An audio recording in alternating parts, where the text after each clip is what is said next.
So, all of you are currently sitting in an office waiting room. Let me provide the list of things here.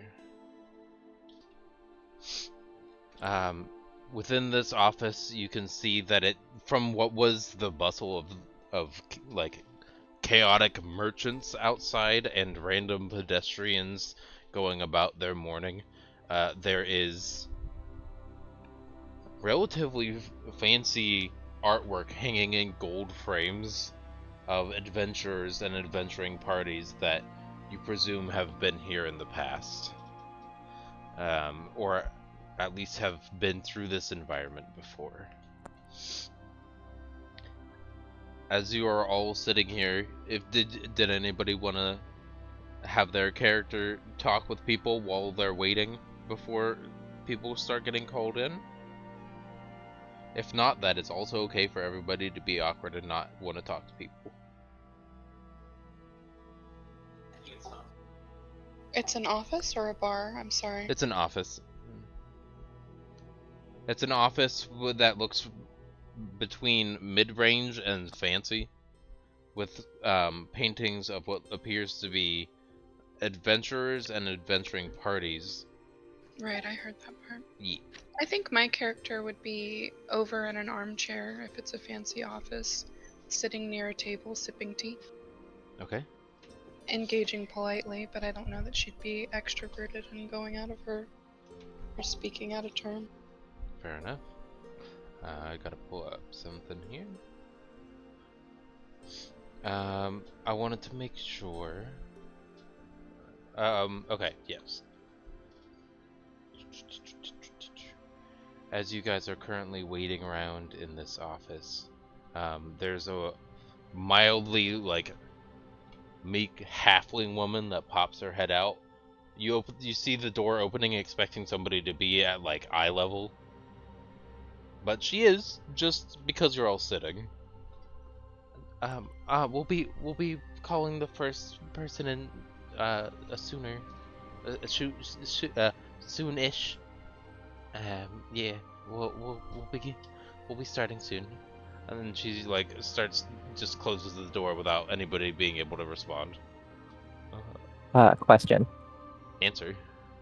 How soon is it before the time I was given for my interview? They have put all of you here roughly the same start time. Okay, but it's still before that start time? Correct. It's about My 5. character's not there yet then. Oh, okay, cool. Great. Good. I'm literally gonna show up at exactly the minute that the start time happens. Okay.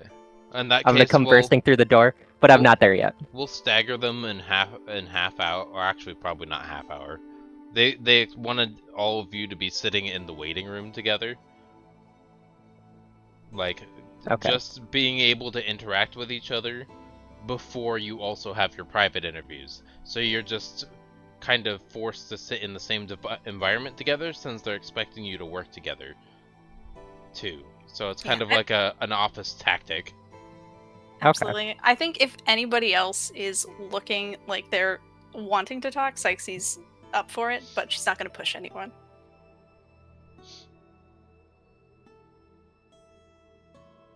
Lyle is kind of sitting on the floor, working on a wood carving of his deity for sale, of course. Right. But he's really trying not to cut off fingers at this point. Why don't you roll me a... well, we'll go with survival. Either survival or sleight of hand. How about that? I would like to make options for your whittlers. Wow, survival is actually better. Well, that survival was also the first one you did, so that's the one we're sticking with. Yeah, I almost lost a finger there. For real. Let me actually put up the right. He gets his proficiency bonus to the roll too, yeah? For tools? Yes. So it would be probably a 19. I don't think there's a +1 for proficiencies. Yeah, so it'd be a 19. Is the proficiency a 2? It is. Okay, cool. I'm level Yeah. 1, so it's 2. Not only are you like properly carving your deity, you're doing it very safely, and not only that, but you have like a box or a bowl that you're doing it on beforehand, knowing that sometimes little that shavings do come off. So you've already got a thing that you've also carved that those shavings are then going into, as well, that you use for crafting and stuff again in the future. Oh, might I save your shavings? That might be an interesting flavor. My character says to Lyle. Wood shavings? Your wood shavings, yes, please, if you don't mind. I mean, whatever makes you happy.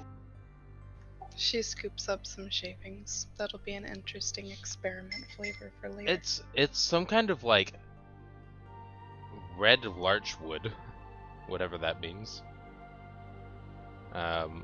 It's not one of the more typical kinds of woods, and it's got kind of this like already natural reddish brown hue to the wood that's being used to carve it from.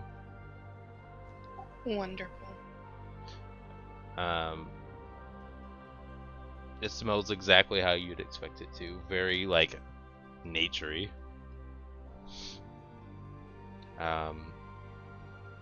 Around this time, there's like a minute left. That would be when I come through the door. There you go. Okay.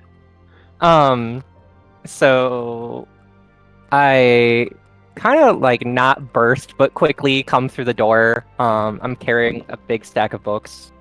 Hello. And is there like an open seat somewhere, or is there tables? There are intentionally more seats than applicants, always. So there's, yes. All right, I'm gonna find 2 of them that are next to each other because one of the seats is for my books. Okay, yeah. So you book it And over there. Mm-hmm. Yeah, I sit down and start sorting through like papers and books. Okay. Any specific ones you're searching through at the moment? Whatever I picked up at one of the local bookstores that seemed interesting, because it's not often that I get to see a bookstore. Okay.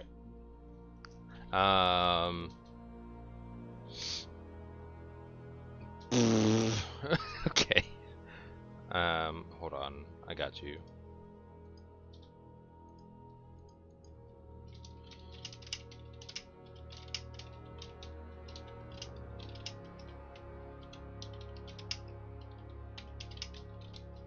Alright, so the book you actually end up picking up was kind of like a tourist guide of Waterdeep that's called The Shadows. It's a mixture of like a tourist guide and it's historical fiction. So it's called The Shadows of Waterdeep, Tales from the City of Intrigue. As the most recent book you picked up that you ended up starting to go through. As you finally set all of your paperwork down, and as soon as you've set all of your paperwork down, the halfling lady opens the door again, and out of character, I'm gonna need somebody to remind me what the person who chose the cartographer. That's me, Sykesy Ubin. Great. Sykesy, are you there? Oh yeah, right here. All right. Let's head inside. All right.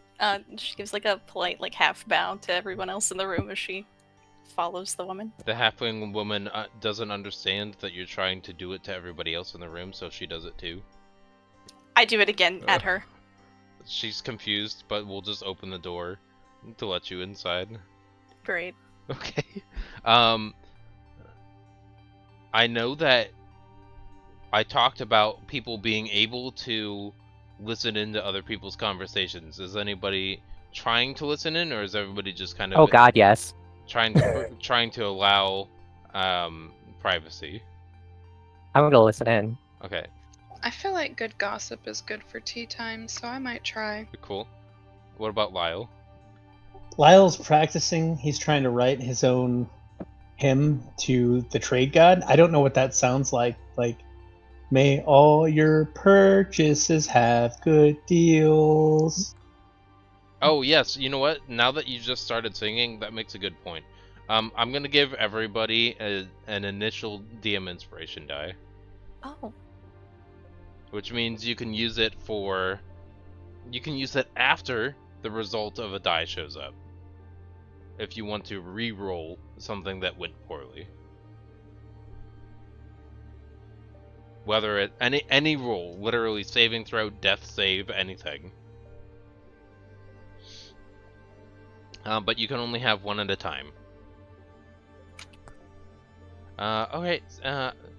Can I get Mel and Bella to do a perception check?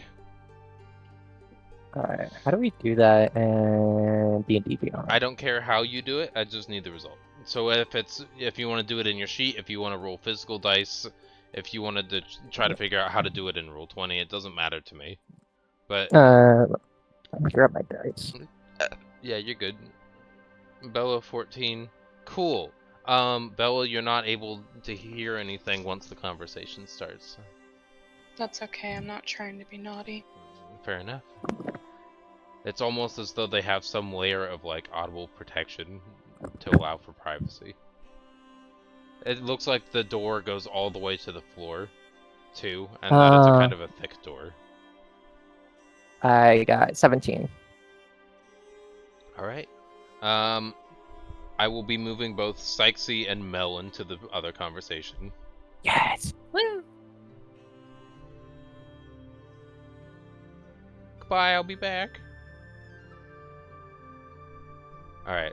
I'm gonna mute Mel while we're doing this, so you have no ability to respond.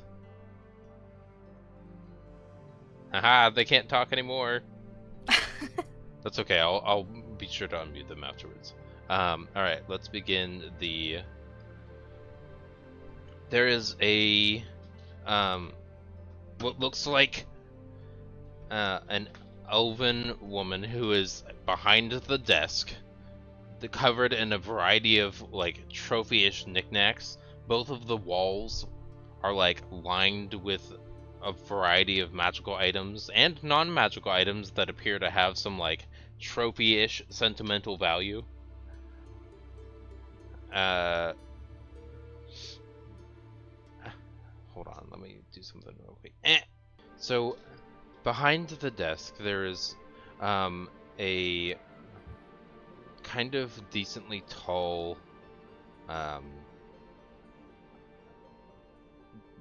it's still going, okay. There's a decently tall woman, around 6 feet tall, exuding an air of confidence and authority. Her physical appearance reflects her years of experience and leadership in the adventurous world. She has long, flowing hair that reaches down to her mid-back, and a striking shade of silver, hinting at her wisdom and maturity. She keeps her hair neatly styled, often pulled back, in a braided crown. She seems to have a piercing shade of deep blue eyes, reminiscent of stormy seas. They seem to be very observant, and she, as soon as you walk through the door, she seems to be eyeing you up and down, trying to get an understanding. Can I get a charisma check from you? Oh, sure. Charisma +4. I like my physical dice because D&D Beyond has wronged me too many times. That is completely understandable. My dice just wronged me too, but Okay. that's a very, very big 6. Very big 6. I trip on the way in. She got a 1 apparently. Oh, Great. yes. Okay. I trip, but she doesn't see it. Correct. She looks at the assistant while you trip as you enter the room. Okay, so from my understanding, she talks to her assistant. This is Mel, correct? Yeah, this is Mel, right? No. Oh, Sorry. Sykesy? Yes. Oh, okay. Okay. Alright. It seems we've put the paperwork in the wrong order. Let's go for our initiative, or not initiative, our interview. Sorry, force of habit. How did you become interested in becoming an adventurer? Well, I've always traveled since I came to this plane from home, and one day I was talking to some people and they explained that I could make a living just traveling. And so I thought I'd look more into it, and I think that I would be a great fit for, the cart. And she looks like at her own paper, this cartographer position. Okay. Good. She's taking notes, and she seems very invested in making sure she has all the information down. Yeah, Sixty's not like uncomfortable around. She's actually kind of like, she's just like looking through her things, but she's not like nervous. Oh, what was your background, Sexy? Your upbringing, to clarify. Yes. Were you from Waterdeep or somewhere else? Oh, no, I'm not from here at all. I lived with my family in the Feywild. Okay. But,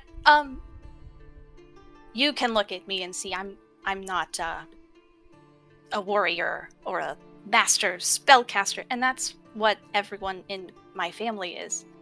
And they're wonderful, and I love them very much, but I didn't want to feel like I was holding them back. Right. So I decided and she's kind of like looking around up in the air trying to count time. I don't know, about 20 years ago. Okay. I started traveling and I found a door. I went through the door. And then I kept traveling. A door in the Feywild that led to a new realm. Okay. Not like that door, but like a different. You know what I'm talking about. I do, yes.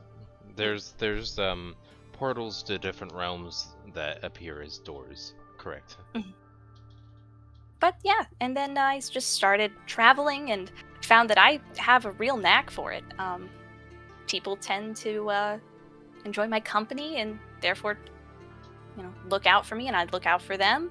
I used to get lost all the time, so I had to learn how to make my own maps. And she pulls out like a map scroll case that's just so full of paper. She has to fight to get them out of all these like. There is no like. The maps are like nonsense to anybody but her, probably. And those she knows are how of the to keep Feywild, track. or are those of, as a DM, Those are those are- of the Feywild, or are those Oh, just of here. Okay. Just of here. Okay. She's fine in the Feywild. She just like So, ask a tree where to go. Take a note of here's this. that. I, as the DM, since you've pulled this out of your butt, map case. Let's say that you're able to, whenever you experience an area of the world that you haven't been before, perhaps there's an opportunity that, you've already drawn a map of the place, but just don't remember walking through it. So if it's on like we'll say a check of like 20 or higher, there's a possibility. Okay, so 20 or higher, I might remember. Let's just do. We'll give you a guarantee of if you get a. I don't know how to do this because I want to do it, but I don't know how to do it. So I'm trying to think. Let's say if you get a.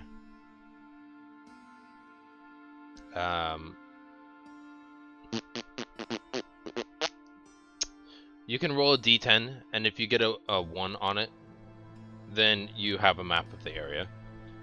But So if I- it's gotta be like an entire city, and it won't be fully detailed. It might just be like a rough sketch outline.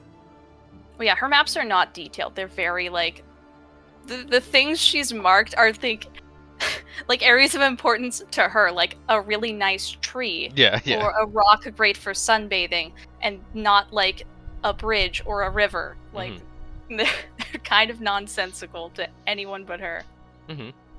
So yeah, you just let me write it down in my notes what you want me to do. So I'm gonna roll a d20. No, and so you'll be doing you whenever you reach a new area for the first Okay. time. You can roll a d10 on a 1. You have a rough map of the general area. Okay. Okay. Gotcha. Thank you. Cool. I will keep that in my notes so then I don't have to ask you later. Do you have any significant experiences? The elven woman behind the relatively ornate desk asks. Do you have any significant experiences or encounters that shaped your desire to join the company?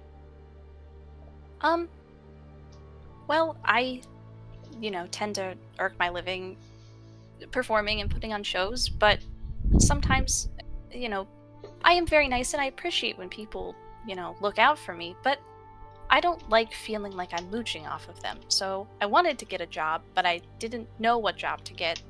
And again, found out about this one. So I think I just don't want to feel like a mooch. Right. Okay. And I want to keep doing what I'm doing. Right.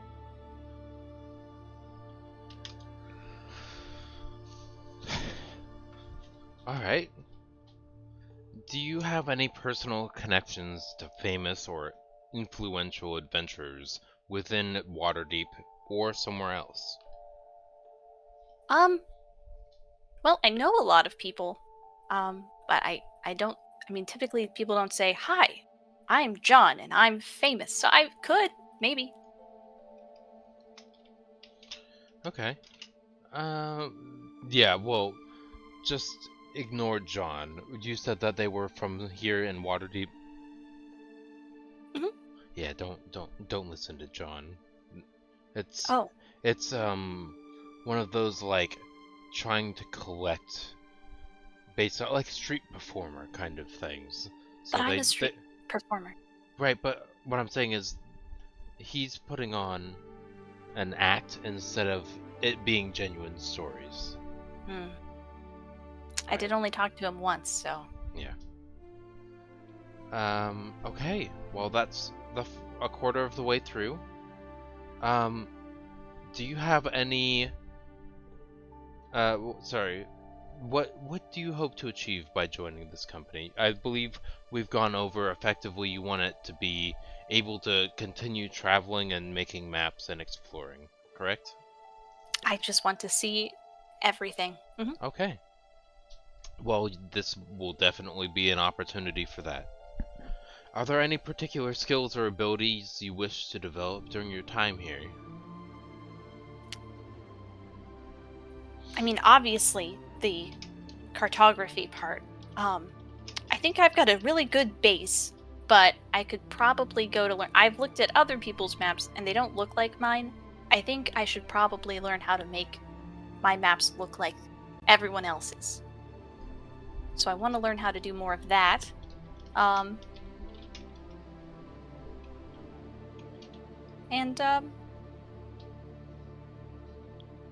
Really, I'm just scared because it seems like a good fit for my skills, and I do really like helping people, and I feel like this is a helpful role. Right. Yeah, I feel like having a navigator would be really good for this group.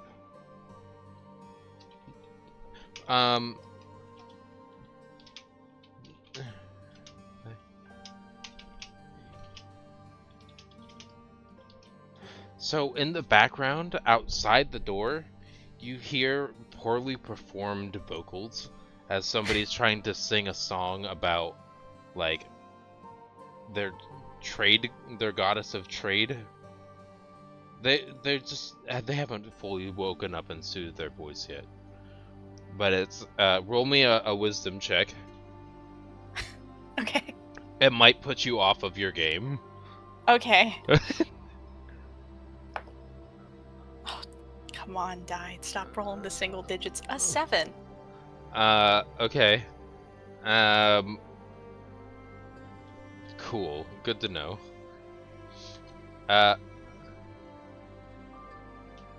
Hold on. I'm gonna respond to them real quick. Hmm? I'm typing out something to them.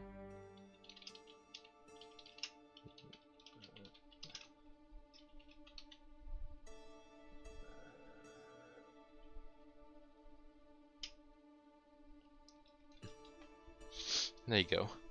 Okay.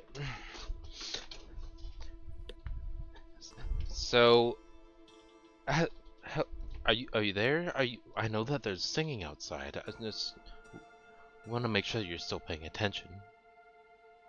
Oh, yeah, I feel like if I could just give him like a bass note on my flute, I think that would really, because he's just a little pitchy. I think he could pull it back together. And she's like turning and looking fully back at the door.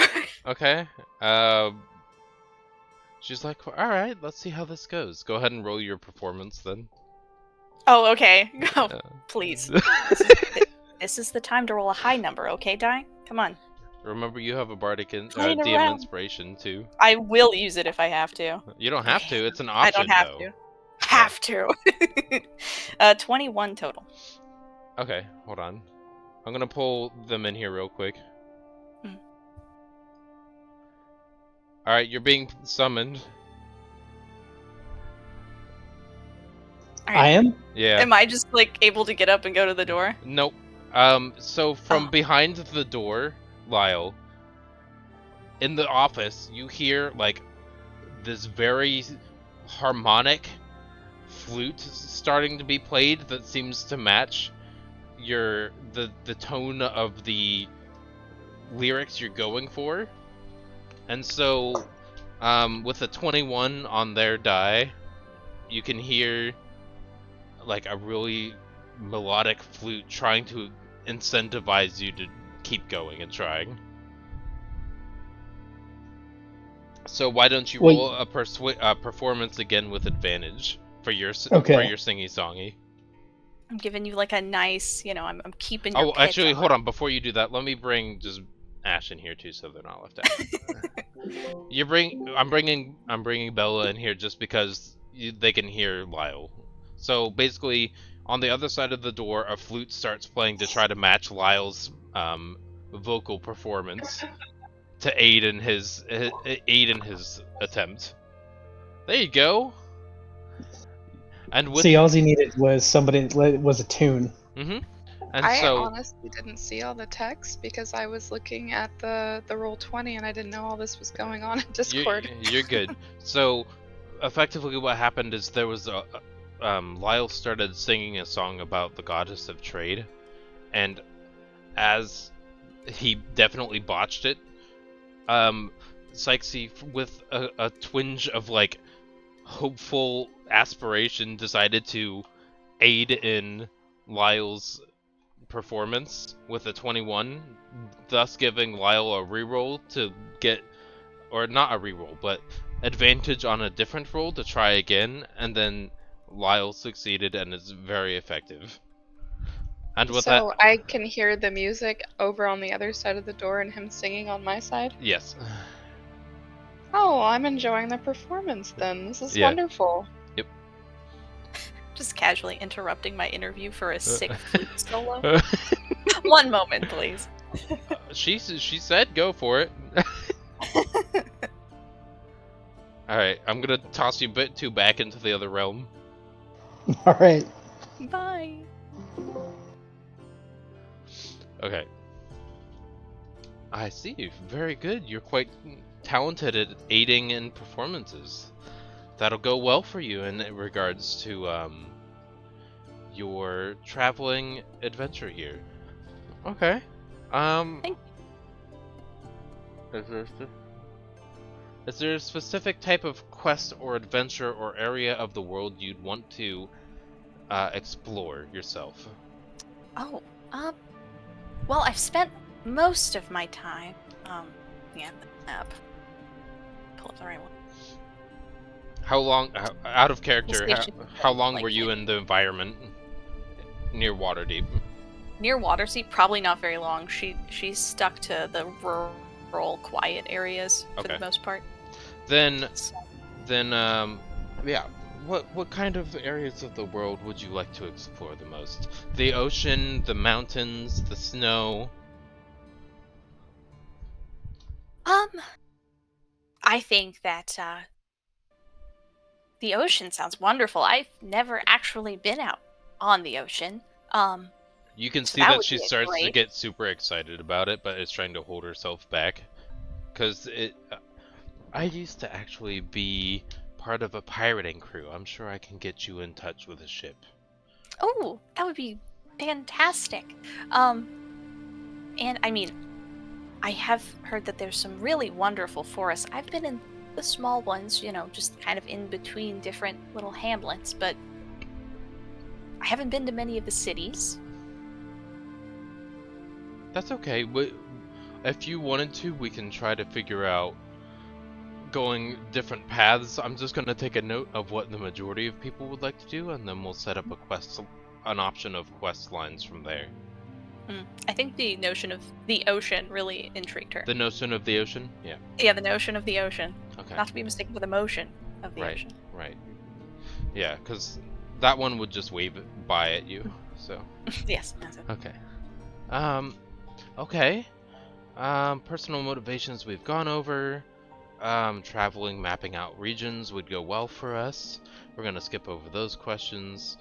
It seems like you would be interested in possibly staying around for a while. Oh, absolutely. As long Okay. as I don't have to go to the same place every day, I would be fine.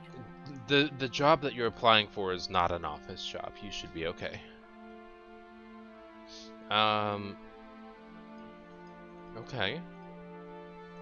Are there any specific legendary artifacts or knowledge that you hope to acquire through adventuring? Well, honestly, I think I'd be interested in finding any of those other doors to the Feywild, just so I could, pop in and say hi to my family Okay. someday. But I'm not in a rush. I'm sure you can probably find some if you venture deeper into forests. If that's the Feywild you're hoping to return to, that is the option there. Occasionally, on a calm day in the middle of the ocean, a door might appear that'll take you to the plane of water. So just know that the areas that you're going to explore might have a variety of options for you to explore different realms completely via doors. She's like writing that down. Yeah. Alright. Last section. Can you provide any names of individuals who can vouch for your skill or character? Based off of what I've heard so far, no. But that's okay, because you've been able to show yourself via the bardic inspiration, or via the performance that you've aided in, as well as your numerous maps that my assistant has observed, as well as myself. So we can pass on that because I feel, based off of your character, I'm comfortable with that. Oh, okay. Yeah, you don't really have a lot of mentors or teachers here. We might need to set you up with some in the future. And since you're new to the area, I'm presuming you haven't interacted with any members from the company in your past adventures, correct? Nope. Well, I guess there was the person who told me about it was retired. Oh, okay, yeah, that makes sense. Do you know what their name was? Can I just make up a name? Yep. Okay. We'll say Oh, let me pull up. I have a thing. I had a thing. Oh no! Oh no! I gotta open the other vault. Oh, Oh no. goodness! Ah, Oh, chaos. that's the wrong one. Oh, No, I panicked and misclicked. Okay. Perfect, as it should Okay. be. Okay. It was It's in here. Oh, his name was Mirko Marshmain. Mirko Marshmain. Okay.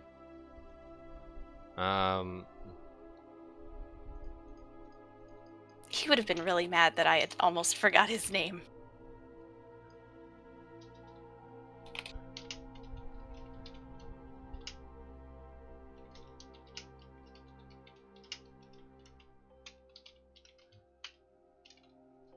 All right.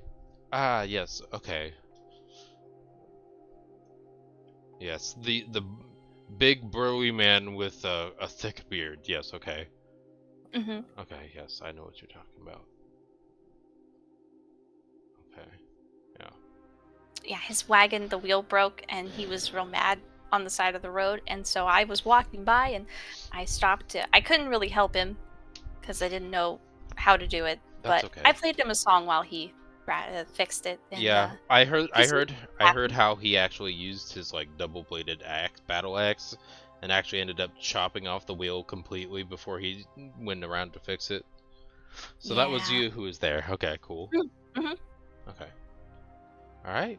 Well, I think that concludes our interview aspect. I think that we're probably gonna end up taking you on. We'll talk about payment once we have the entire adventuring group put together. There will be a salary, which, as well on top of job completion bonuses. So we'll talk that over in the future, and that pay will go up as you increase your rank with the company. I believe you had an interest in the cartography stuff, correct? Mhm. Okay. She's going to hand you a set of cartography tools, which you now officially place into your inventory. I know you already had them out of character in there. The head office grants you the use of cartographer supplies, waterproof leather map case, and a supply of colored inks. Take this if you would as well. At the start of any mission, you can come here, and we will provide you a note of credit with some horse I was gonna say hatcheries, but that's the wrong word. Some horse barns, we'll go with that. And you'll be able to get some draft horses and carts. And if you're looking at your character stuff or stuff I sent in the past, it's a rental one. Mhm. You can also request passage on a ship or ferry and similar transportation. Any damages or loss to the requisitioned equipment is expected to be repaid back, of course. So just be sure to take care of the horses and the cart, because if they do become damaged, you'll have to pay for the cost of one out of your own pocket or out of your future pay.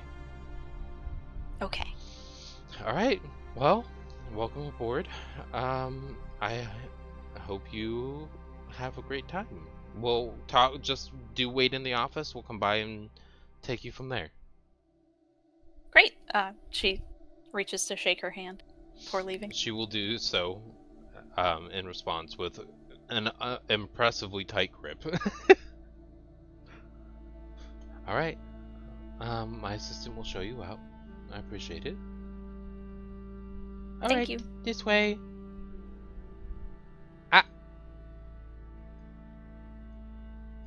Hello. You're unmuted, Mel, by the way. I'm sorry to have kept you muted during the whole conversation aspect. I forgot about that. Oh, I'm not here. I forgot to move myself over. Oh, I thought maybe you were doing a private narrative for the recording. Oh, good point. Yeah. I would have just muted my mic in Discord for that. But yeah, You do that often and we just don't know. no comment.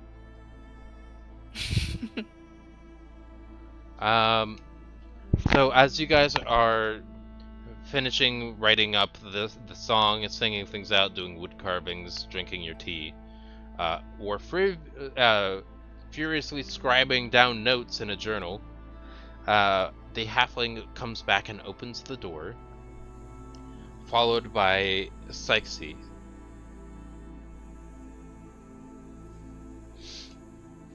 I tip my cup at her.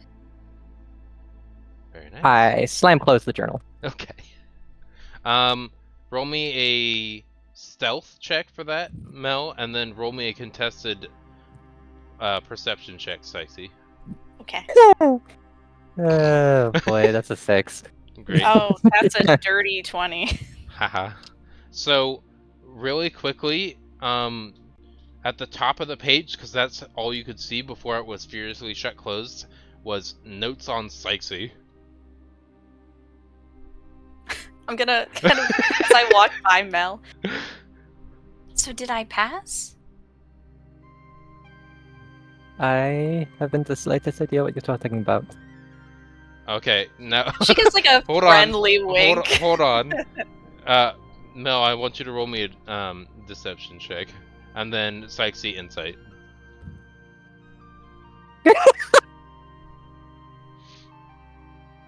That's a 1. Neat. Oh, nice. Got a 9. Okay. Both of you are kind of having this awkward, like, wink off and eye contact avoidance to the point where it's like, I'm not You- winking. I'm just staring at her extremely awkwardly. oh, perfect, even better. Yeah, this journal definitely has a lot of notes on you, and they know full well what they're talking about. She's fine with it. Okay, good to know. She's not mad. She's smiling, walking to sit down right beside Mel on the other side. Perfect. Just for You fun can't. of There's it. books there. There's gotta be another side. I'll sit on the floor in front of him if I have to. There you go, perfect. Sexy sits on the floor in front of Mel. Alright, All these chairs in the office and you're sitting on the floor. you can also, yeah, that's Yeah. a good point. You can, if you wanted to, you could take a chair and sit directly in eye contact, like a 5-10 feet directly in front of Mel, too, if you wanted to. Oh no, Make she's sure you drag crisscross, it. applesauce, lean back, stretching. Okay. What was that, Bella? I was just gonna say, if you move the chair, make sure you drag it so it makes a lot of noise. Oh, good point, yeah.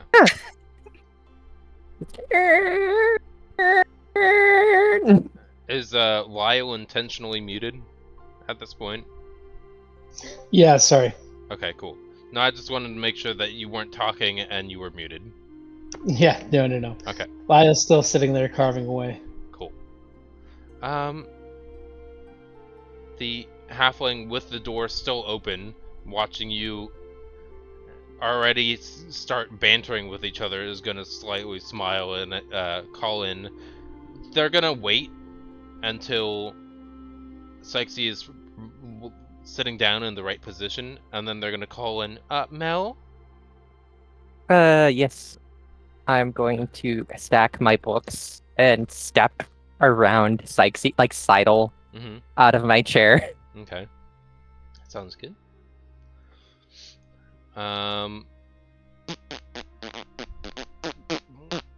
I would like for anybody who has an interest in listening in to roll me a perception check. You betcha. Keep in mind that if you don't do well, you are free to use a DM inspiration die if you feel like listening in, so that way you're not sitting in silence in the background. 23, good. I had to use my inspiration, but I got a 19. Cool. Both of those are good. I'm gonna drag I'm gonna mute people. I'm gonna mute. Well, actually, I'm not gonna mute people. I will. I did it for one person. I'm gonna do it for everybody. Hey. All right, Mel. Let's go. Okay. You're in trouble now. No, I'm kidding. All right. Here we go. I'm gonna move everybody else over too. All right. So, I'm sure you heard the office description already, so I don't need to repeat myself there. Actually, yes, I do, because Ash is here. There's a real quick summary. There's lots of little trophy things all over the place, like on her desk and lining shelves on walls. Actually, you can't hear it. I'll describe it again for Bella in the future. But I want to clarify, Mel, you already heard that description? Mhm. Cool. So, I believe you are the one interested in loremonger, correct? Yes, Melcraft. Yes, okay. Alright. Let me make sure I have this set up for you. Alright. How did you become interested in becoming an adventurer? Has she offered to for me to take a seat? Because if Nope. not, I'm just awkwardly standing there in front of her. She has not offered that because she wants to see what you do. She's not going to give you a bunch of instructions. This is an interview. She's not going to tell you to do anything. This is the information gathering about people's personalities and mindsets. All right, then I'm just standing there. I will set my books down. Okay. In the chair, She'll, or on the chair arm. She'll have no awkward hesitation with you standing there while she's sitting. She will just look slightly up at you while you're talking. Yes. What did interest you in becoming an adventurer, Mel? Money. Ah, yes, that is a very common factor. I can respect and understand your perspective there.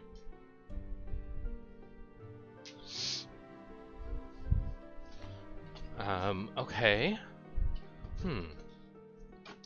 What was your character's upbringing like? Were they from Waterdeep or somewhere else? No, I am not from Waterdeep. I am from a small town. Mm-hmm. Well, I guess small in comparison. It's called Red Larch. Oh yes, just up north of here. 5 to 8 days, I believe, something in that range. 6 days if you walk fast. Oh, okay. Close enough. I was within the ballpark. But yes, it's about. I mean, last time I counted, it's about 620 people. Mm-hmm. I grew up there with my mother and father. Okay. There's honestly not a lot to do in town if you're not a tradesperson. Yeah, it does seem to be a trade-focused town. Yes, so most of what I did is I record, I people watch, and I record stories and the comings and goings of people I have ever since I was a child. So okay. That explains. You know, that explains what my assistant saw in the other room. Okay. Well, every time a new person comes into town, it's a chance to learn more about the world. Ah, yes, yeah. Oh, I'm sorry. All I'm saying is I had my assistant scrying the other room so we could see how you guys interacted while we were in the office. And we could see that you were taking quite a bit of notes on other people, as you had already mentioned. Well, I mean, hopefully if I get the job, that's what you're going to be hiring me for, yes? It's a great point. This is another reason why we thought of genuinely taking you on. So, you are very interested in documenting, so you have a good start up there. Have you had any significant experiences or encounters that shaped your desire to join the company as a historian, as a lore monger? Um, the company, not specifically, other than I was told by someone in my town when I came back to the village Oh, that there right. was a job opening. Okay. And I don't know, it sounded like something that would fit. And like I said before, I need money. I am trying to become a wizard, and it is very expensive to learn magic. So, um, I don't know. I'm getting to be about that age when it's time to leave home for Right. now, Yeah. and to make experiences that will hopefully last me the rest of my life. So, I came here. Okay.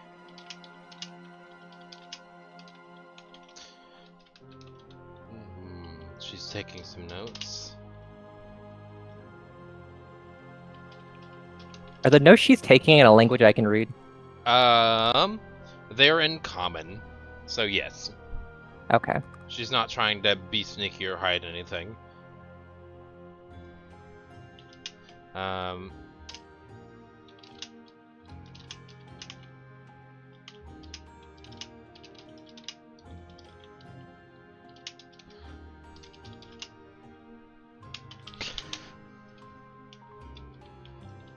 mm,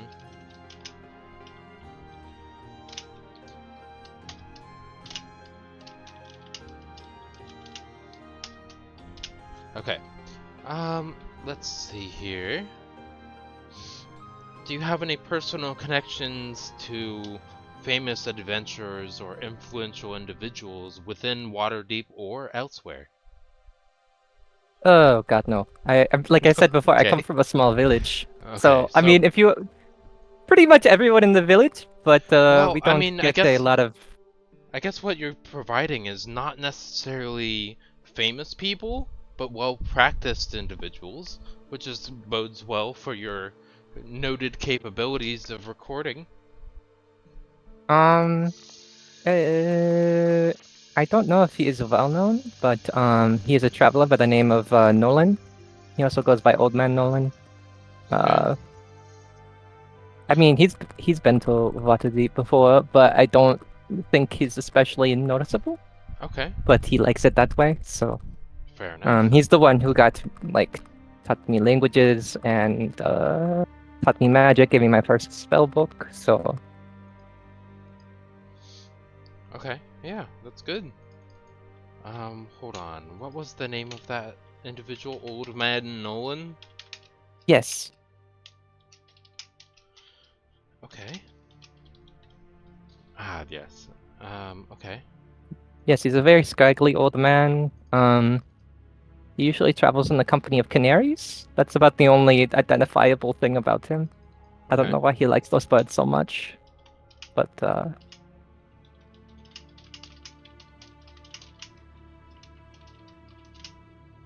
Okay. Let's see. What do you hope to achieve by joining the company? It sounds like gaining lots of money.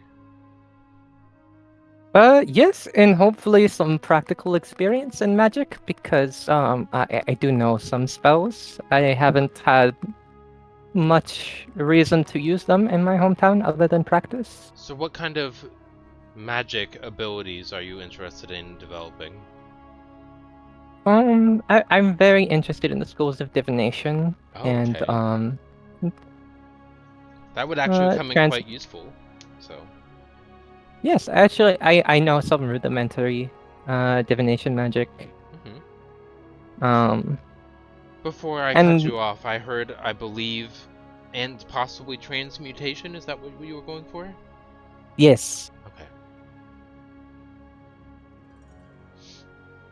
Sorry, continue if you want. If you had more to say. let's see.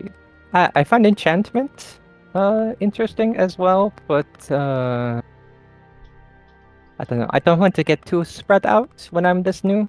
Or maybe it's best to get spread out and figure out which I really enjoy.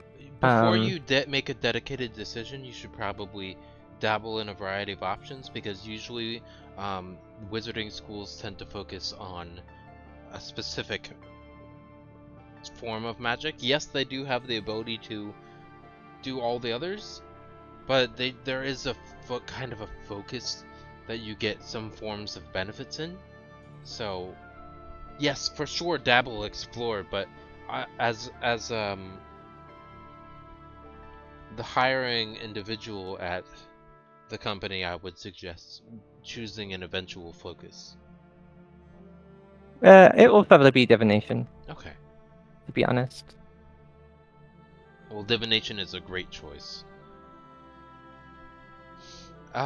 Is there any specific type of adventure or quest that interests you the most?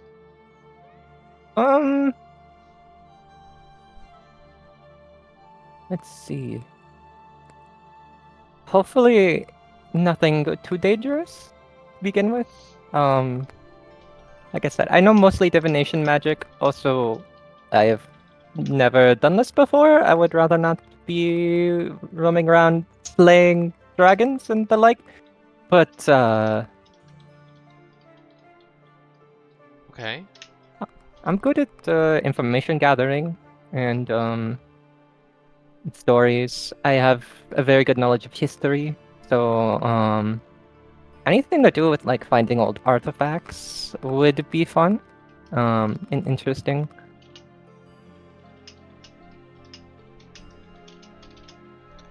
Divination and artifacts? Yes, Okay. I am kind of a history buff. Okay.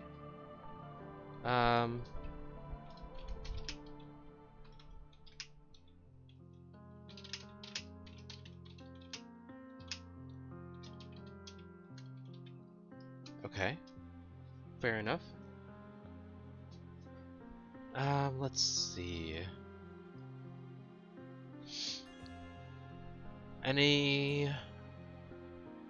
Do you have any personal motives or aspirations that align with our values? That would depend. What are the values of the company?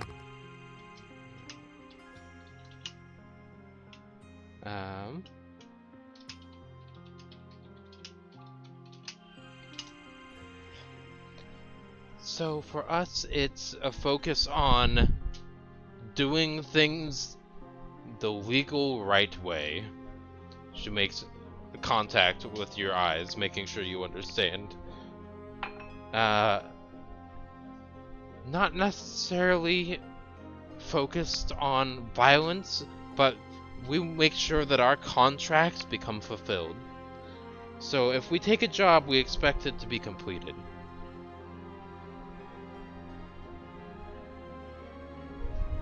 Well, I mean, I'm definitely not a criminal. I tend more towards following the law than not, and I don't know, I think violence is always the last answer to a problem.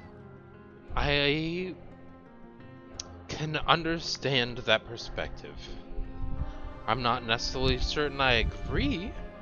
It depends on the situation, to be sure. If there is someone who is not necessarily... Oh yeah, well, I guess that would make sense. Diplomacy first, when that fails, then... Oh no, I wasn't talking diplomacy, I was talking magic first, then violence. Oh, okay, that works, yes, that's fair. I do appreciate that concept more. Where would you see yourself in 5 years? As a member of the company? Hopefully starting my study in my private time to divination magic. Getting fairly well known within the company, moving up. Starting to make some friends, maybe? Okay. Acquaintances. 5 years isn't a very long time for that, but you know, Well, might get to know someone in that time. 5 years, you'd be surprised how quickly you can climb the ranks if you focus on the company exclusively. Oh no, I meant for making friends. Oh yes, that might take a while. I still have trouble with that myself. And I've been in the What? company. I'm not necessarily the most charismatic of individuals. Why do you think they stuck me in the hiring position? I can read people, but I can't talk with them very well. What race is she? She is elven. She's elven too. Okay. Yeah, I also had a lot of experience out on the ocean on a ship, and so there were acquaintances and camaraderie there, and you had to put your trust in people, but they weren't like friends. It was more like family. So I can make family members and corporate allies, but emotionally invested friends is a lot more difficult for me. Yeah, it's especially because our town has quite the population of humans, and it's like you spend 10 years getting to know a human, and then they're already an adult, or they've already had kids, or they've already moved off with their life. Right. It's very strange with the younger races. Like it was very hard growing up, because I'm only 120. Right. And just most of the kids who were kids at the same time as me they're dead now. Mhm. Yeah, that does make things a bit more difficult, huh?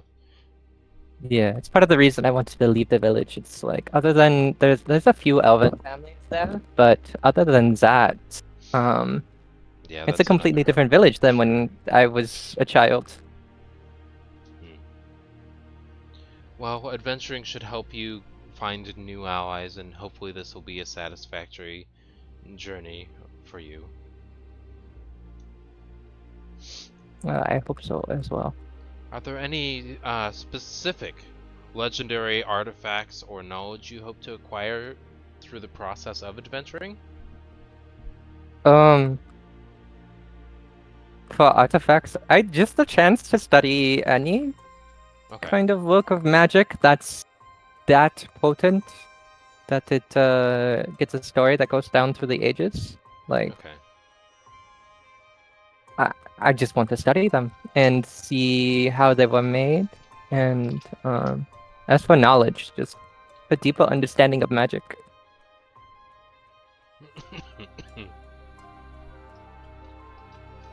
Okay. I think we're almost done here. Do you have any respected mentors or teachers who could speak to your abilities and potential? I mean, there's Nolan if you could Okay. find him. Okay. Um, We'll put out well- some investigators to see if we can find him. he travels a lot. That's okay. But for we people have a who can wide vouch reach. for my character, like anyone in my hometown, Okay. I'm sure most of them are annoyed of me by now. Okay. Always asking them about goings on, but they all know me. Okay. We'll send someone out there at some point to do a check, but for now, I believe we're comfortable taking you on, unless you have some. I don't believe you would have any objection. We'll talk about salary and pay when we're done. There will be a consistent salary plus bonuses for job completion. Okay, that sounds wonderful. Thank you. Okay. I believe you're going to be needing these. What tool did you pick for the Calligraphy tools, the calligrapher's supplies. They'll provide you calligraphy supplies and this weird jar. This is what we call a whisper jar. I'm ignoring her while holding the jar, and I'm casting Identify on it. Okay. When you when you cast Identify on it, this jar is used to record others' stories and your own observations, like a verbal notebook with unlimited space. It records as fast as a creature can speak into it, and whispers back words at the same pace they were recorded. Activating the playback of a particular recording is an action. And let's do. There is one current recording on it. And it's just the top 7 places to eat fried rat skewers in every settlement you've visited. And that's it. That's all that's on there. Oh. Well, did I accidentally make it play? Yeah, accidentally, unintentionally. How do I stop it? Once it starts, you must just let it finish. The recordings are not... I mean, from my understanding, they're indefinite, but, yeah. I'm sure you'll learn to eventually control it. This was once this belonged once to somebody who would use it as a means to record, and review food places. That seems like rather a boring use for such an interesting object.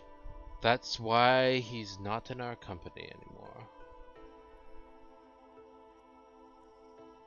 Alright, well thank you so much. I will definitely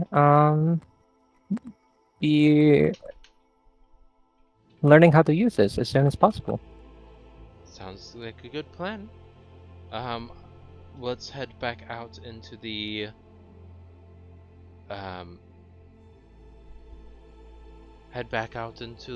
waiting room.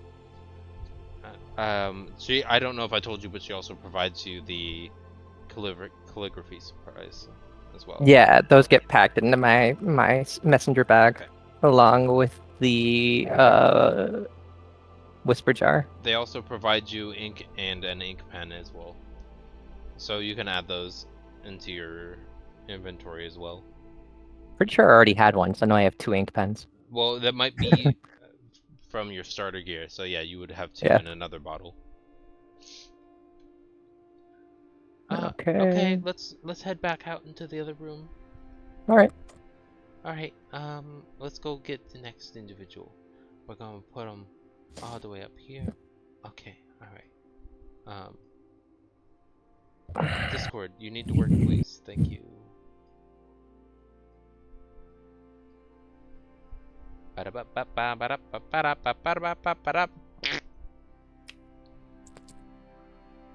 Yes, I know I'm strange. You're welcome. Okay. All right.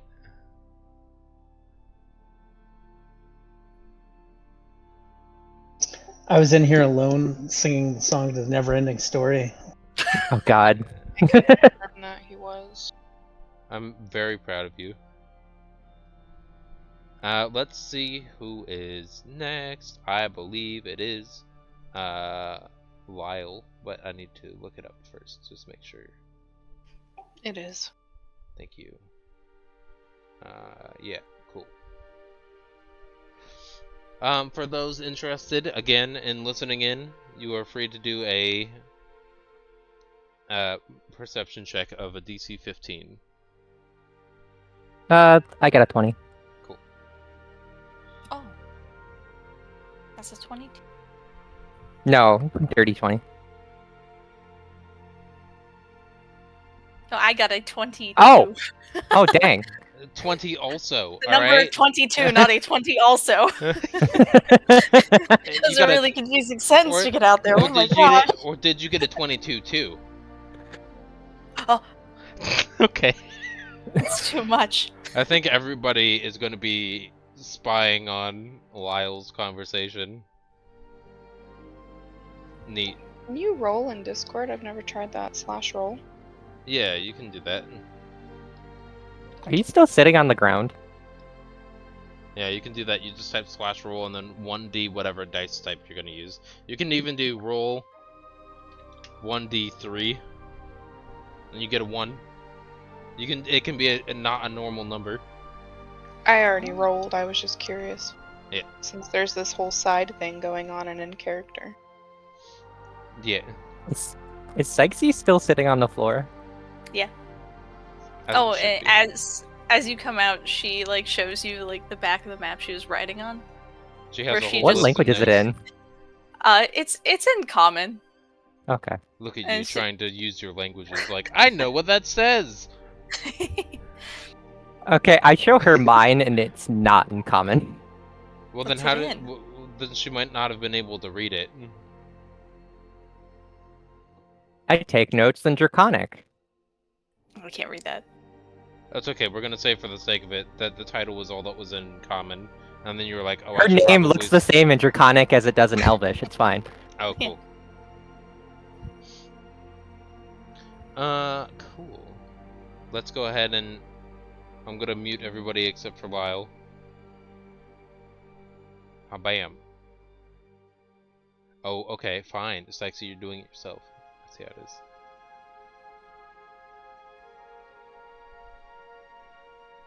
You know what? I was gonna move everybody, but everybody's here. We don't need to move anyone.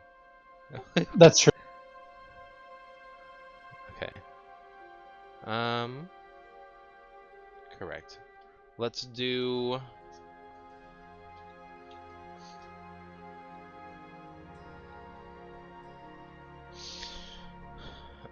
Okay. Come this way, please. I believe it was Lyle. Yes, ma'am. Okay. Let's go. Lyle puts away his shavings box, Okay. dumping the rest out for the strange turtle that wants it for tea for some reason. And then he proceeds to move along with the halfling with his little carving of Joaquin in hand. Cool.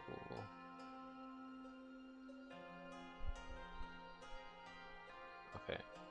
Just making sure I have this information right.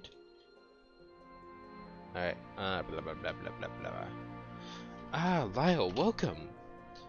As you haven't heard this description before, so we're gonna go over it again. There is a 6-foot-tall elven woman behind a desk covered in little trinkets that have been gathered over the course of adventuring. On the left and right side, in fact, in the walls in general, there's just shelves lined with additionally magic and non-magical items that are of curious observation. Okay. All right. Lyle is going to set his little statue of Joaquin that he's been carving on the elf's desk and say, "Here you go. May Joaquin bless our reunion." Oh yes, I would say that the goddess of trade would be quite appropriate. That's what the roll was for. Was a history / religion check.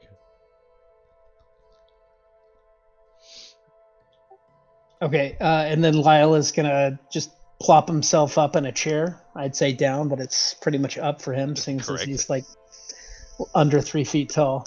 She's double your height. More than double my height at this point, but yeah. Okay. But yeah, no, he has a seat, and he pulls out a little parchment from his pack. It's his guild certificate to the guild of, I believe it was Scriveners, Scribes, and Clerics. Okay. Here's my letter in good standing. Ah, good. Well, that takes care of the references section. Thank you. So, shall we initiate our conversation? Absolutely. Ah, very well. How did you become interested in becoming an adventurer?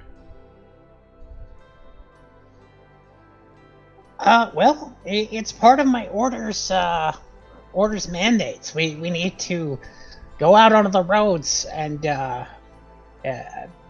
be with the merchant caravans and see the trade routes and spread Joaquin's blessing for civilization's purposes. Fair enough. Okay. What was your character's what was your upbringing like there, Lyle? Was it were you raised within or without, or within or from without the walls of Waterdeep? I actually grew up in Undercliff. The Slugfoots are third cousins twice removed from the Snow Beetles Okay, yeah. of Undercliff, the Snow Beetles of the Snow Beetle Orchard. There was a falling out between uncles, though, and so the Slugfoots had to move to the field ward. Ah, yes. My grandmother, however, opened up an apothecary, and my father was a scrimshaw worker, so I kind of helped out in both shops. Ah, well, But when- that's a good way to gain some trade experience to work in multiple shops. Yeah. And then when cousin Phineas left for his fortune in Silvermoon, we needed some extra income, so my grandmother got me an apprenticeship in the Guild of Scribes, Scriveners, and Clerics. And that's where I first met a priest of Joaquin, and he convinced me to come join the order. Well, sorry, would you mind explaining the order of what? The priestly order of Joaquin? Oh, thank you. Sorry, I was just confused when I was with all the information about winter beetles and uncles. It's a lot, I know. That's okay. I appreciate that you're very invested. I appreciate you answering the questions to the best of your ability. Joaquin believes in truthful negotiations. As do I. So I guess your deity and I have a similar mindset.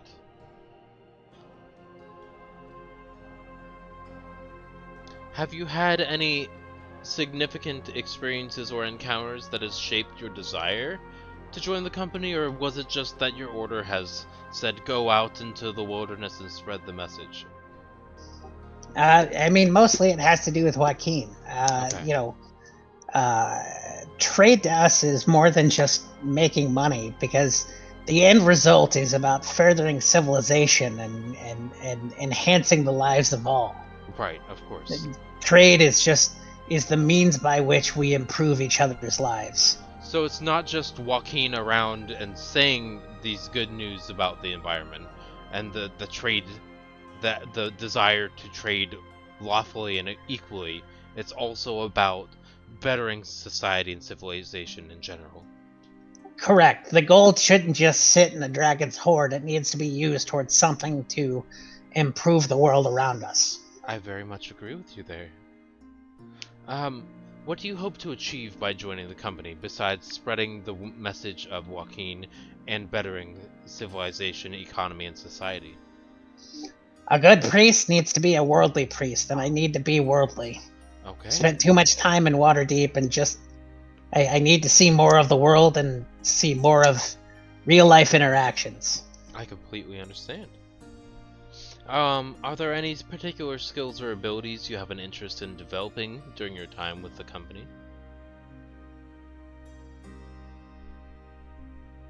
Well, I mean, my acumen in business, I think, would help me greatly in my dealings with business managers. I agree with you. And tradesmen.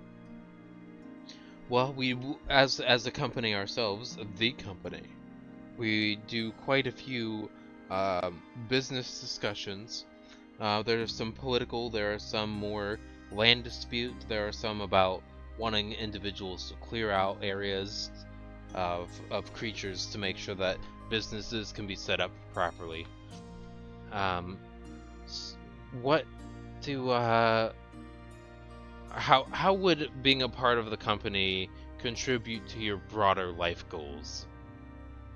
Well, I mean, obviously, it's going to give me experience around the world and Right. allow me to get some real life business deals under my belt so that I can better adjudicate deals in the future.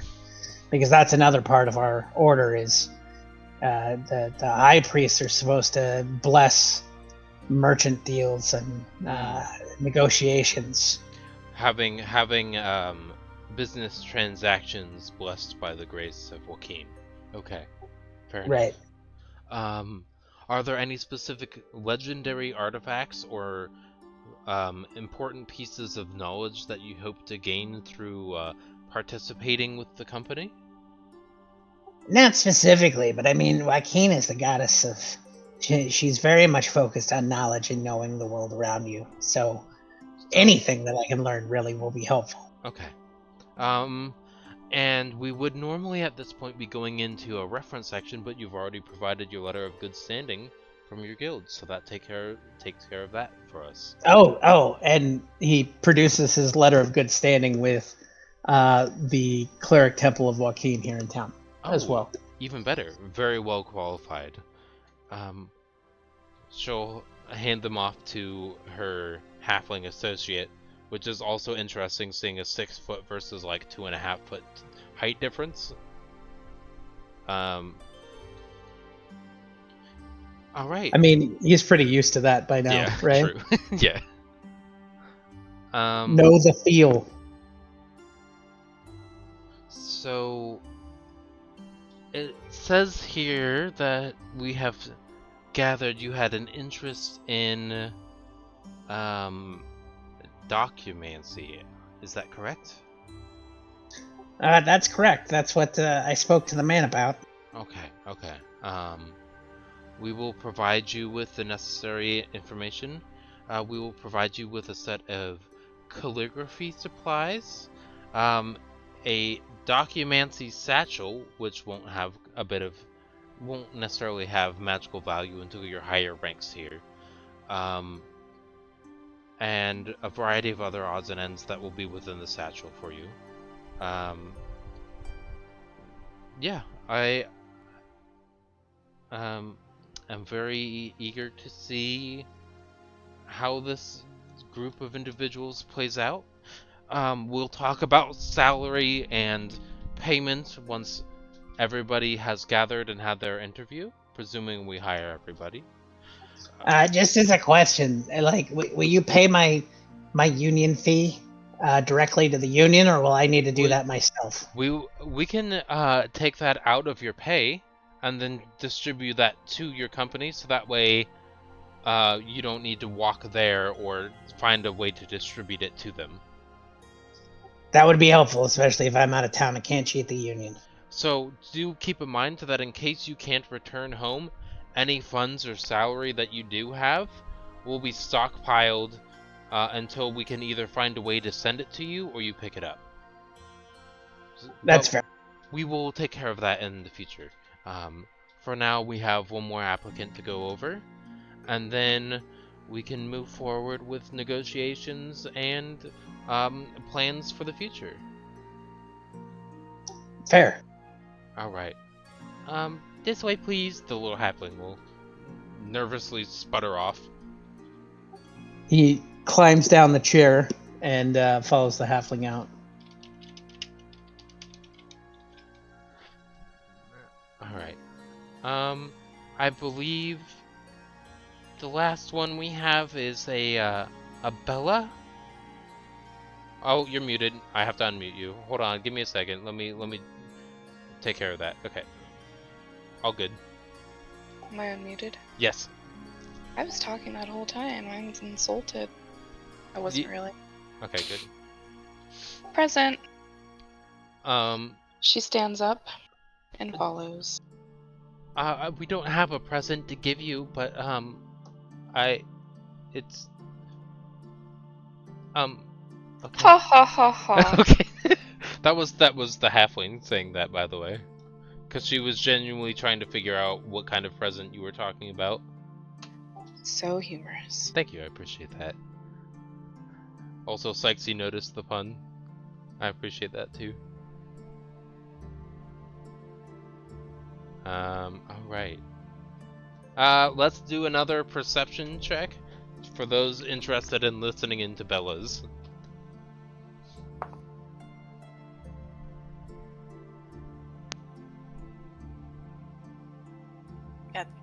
I got 12, so I'm gonna use my bardic inspiration. Okay. Usually bardic inspiration has to be done before the roll Not happens. bardic. I thought you said you could do it after the roll. The Not DM bardic. I was gonna inspiration. use That's DM fine. inspiration, not bardic. Also, your microphone is kind of like staticky a little bit. Okay. Oh, it fixed. Nope, you're good. Oh no, That better? it's there again. I don't know what it is. It's okay. Yes, you can use a reroll for the DM inspiration die. Well, I got 14 anyway, so I don't make it. Okay. Yeah, for some reason Bella's a bit more on the soft-spoken side, and it's difficult for you to read listen into what's happening the whole time. Alright. Is Sykesy or Lyle interested in listening into the conversation? Yeah, I'm listening. Okay, what was your roll for that? 11 plus 4 for 15. Hey, what about Lyle? No, it's not really his place to listen in. Cool. Into the other room.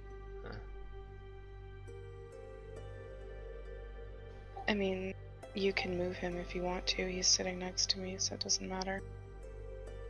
No. For the sake of it, we'll leave it where it is. He can listen anyway, in the background then, but I'm not gonna move his microphone in. Because he said in character he's not interested. Okay, Bella, let's go into the thing. Sorry about your present. I don't know if that's part of your custom. Oh, what a good laugh. Something to that extent. Okay, here she is.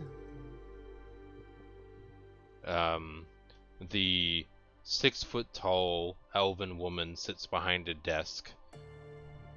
With a description I believe you've already heard before. Greetings and salutations. Ah, yes, proper introductions. Let's hop into this, shall we? On your leave. How did you become interested in becoming an adventurer?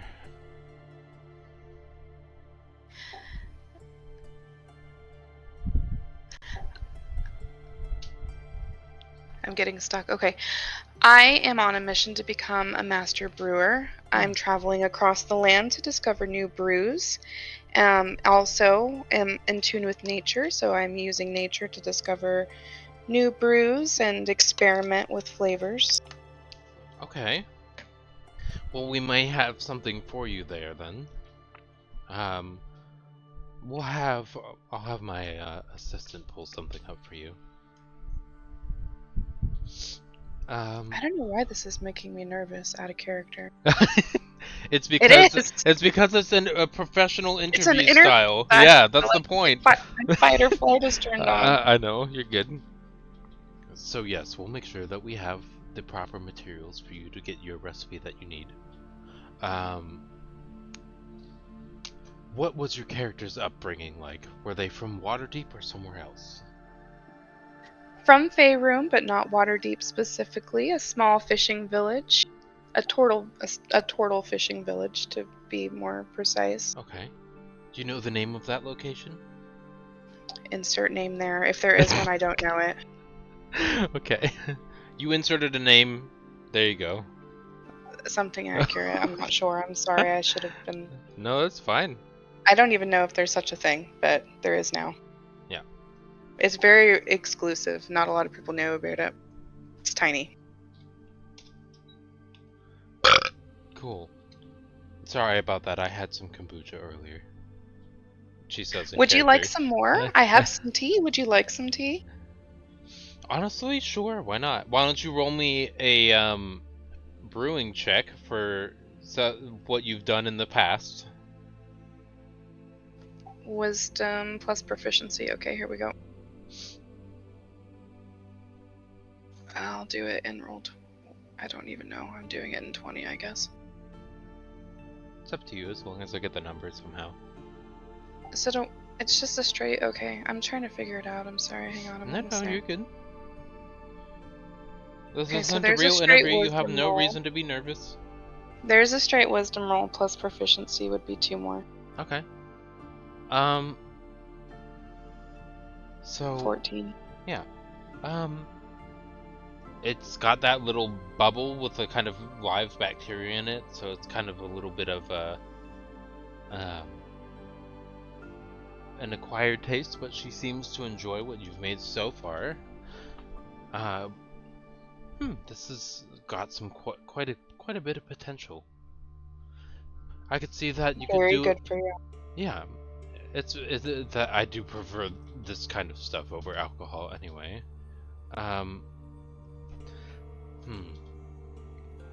I could use a little bit of improvement, however, the majority of it, very impressive.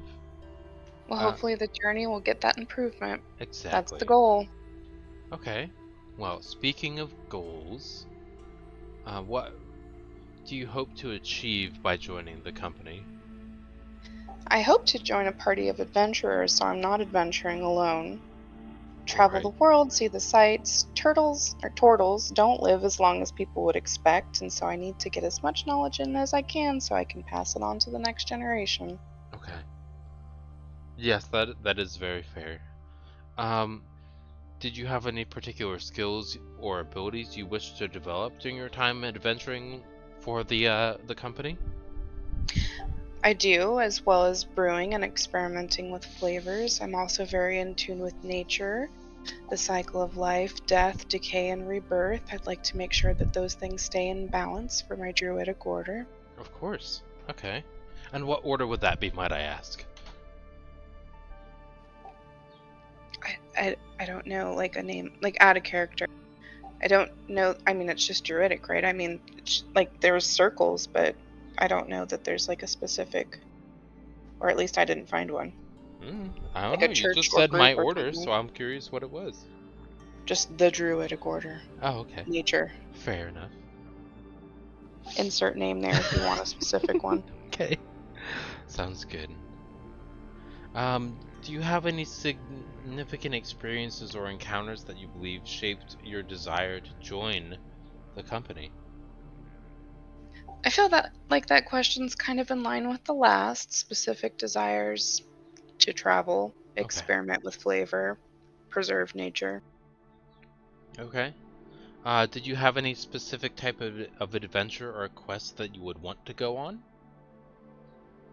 No, just Okay. as broad as possible. Okay. Um, let's see. What's your expectation for being here for the next 5-ish years? Long term is what I'm getting at. I hate that my answer is the same for all of these, but again, to explore as far as possible, create the best brew I can, spread the word about kombucha, and make sure things die in a proper order. Fair enough. Are there any specific legendary artifacts that you would wish to acquire during your time adventuring? You know, there are a few actually that I think would improve my brewing Mm-hmm. that I've heard about in tales. Sure. There's an alchemical jug that I've heard that's Yes. magic. I believe somebody has told me about its quirky capabilities of producing mayonnaise. Exactly. Right, okay. There's also the Amulet of the Drunkard that I'd be very much interested to study and possibly obtain. Okay. There's also some living gloves that assist with brewing that I would be very interested in finding. Okay.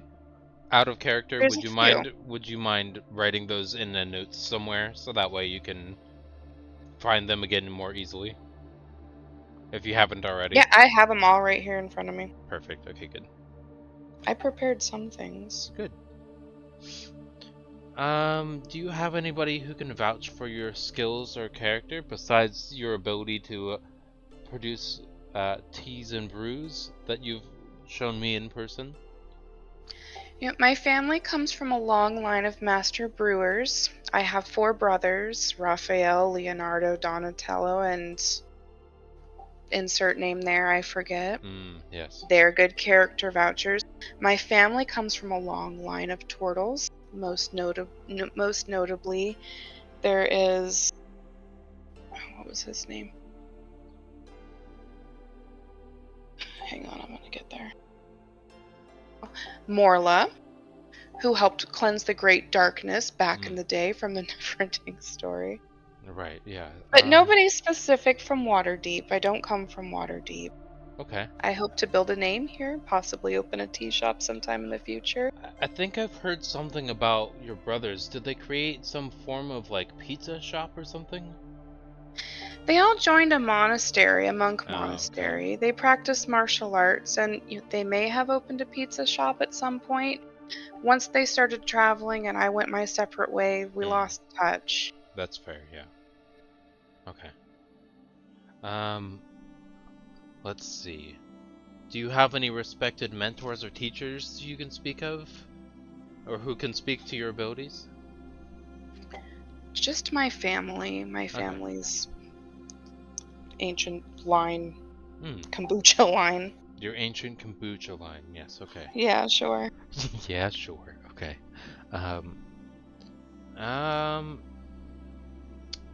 Do you have any other comments or questions that you wanted to ask? We'll be discussing pay in a little bit once we get the group together completely. Nope, I'm just very excited about the occultant position. That falls right in line with my druidic beliefs of life, death, and rebirth from decay, so I'm very interested to fill that role if you have the availability.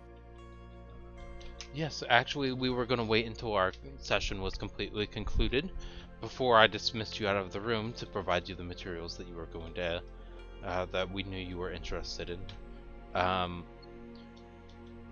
You gain the, we figured you would be most interested due to your brewing, in the cooking utensils. Hopefully that fits you. Yes, please. Crumpets are always good to go along. Okay.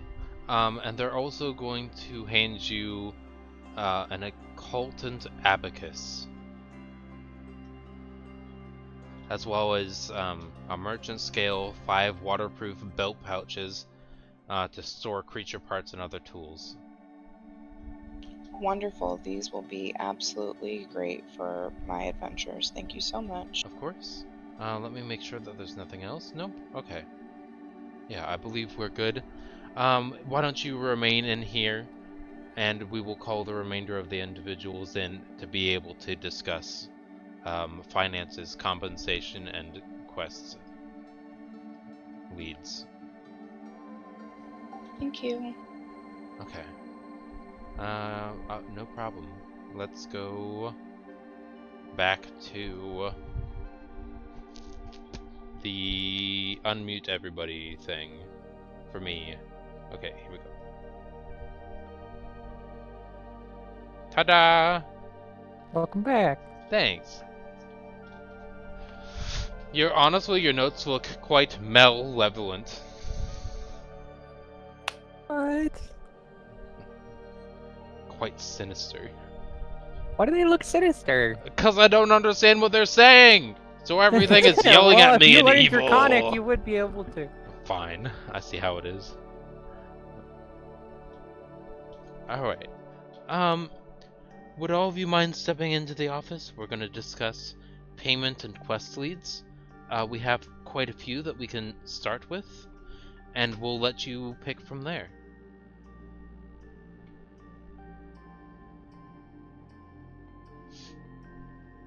I'm presuming the majority of you wander back into the office.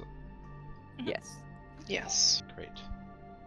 Almost done composing the song for Is Lyle's lyrics. good. Is Lyle here? He is in spirit. He just had to run down the hall real quick, and he will be directly back. Okay. Why he couldn't have done that during my interview? I'm gonna pause video, use restroom, get a couple drinks, because we're gonna shift to wandering out into the town of Waterdeep after we talk about payments. When and he comes quest back, sources. though, be really mean to him and be like, I was talking to you, where were you? Because I just gave him shit for taking off. I absolutely promise you that I will not. Oh, you're so mean to me. You're welcome. I will also be right back. I'll be right back. As all of you guys end up slowly meandering your way into the office again, the tall elvish woman says, "All right, so, welcome all of you. You are going to be known as, well, I'm gonna actually let you guys come up with your own team name, first of all, for your adventuring party. Your current positions in the company are probationary adventurers. Your salary will be 10 gold pieces per week. You will have access to basic guild facilities, including a place to sleep, training grounds, and a library. You will have the opportunity to join low-risk quests and missions, and you'll be able to gain access to mentorship from experienced members to aid in your development.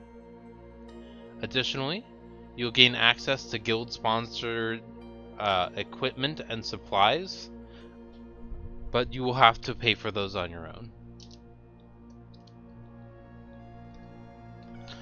When it comes time to task completion, there will also be payment upon the completion of rewards out of character, which include experience. So, in case the task you do is fully diplomatic, your character will still gain experience, and experience won't be limited to combat. It'll be tied to the completion of the designated job role that you've gotten, in addition to any combat experience you gain.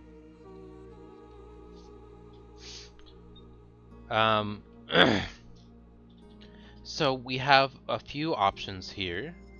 We have,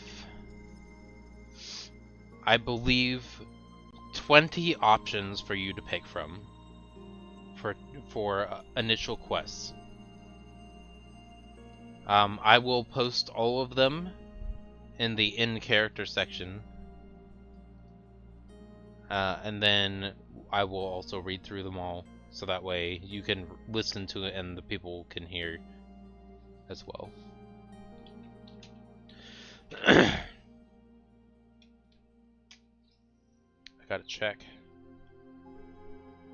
that I am not overloading my... Okay, good. My capabilities of this.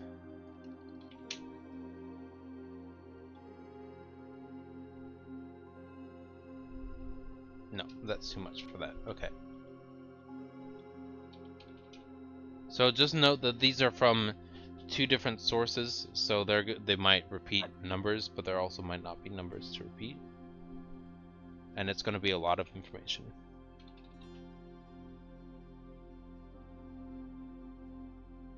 I do have all of it written down, so that way we could do little numbers or something, or we can redesign or reset it so that way it's just the ones that you guys have interest in. So let's initiate with just the titles of what these tasks involve, and if any titles stand out to you, then we can go into more depth about them. Okay?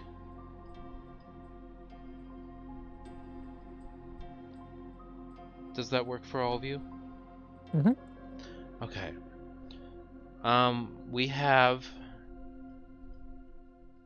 Oceanic Odyssey, Feywild Findings, Merchant Ventures, The Missing Heirloom, The Oracle's Whispers, The Museum's Curator, The Friendly Sea Serpent, Eccentric Historian, The Fortune Teller's Quest, The Bardic Ballad, The Missing Heirloom, Rat Infestation, The Haunted Manor, The Stolen Relic, The Mysterious Cult, The Goblin Menace, The Cursed Well, The Lost Apprentice, The Underground Fight Club, and The Thieves' Den.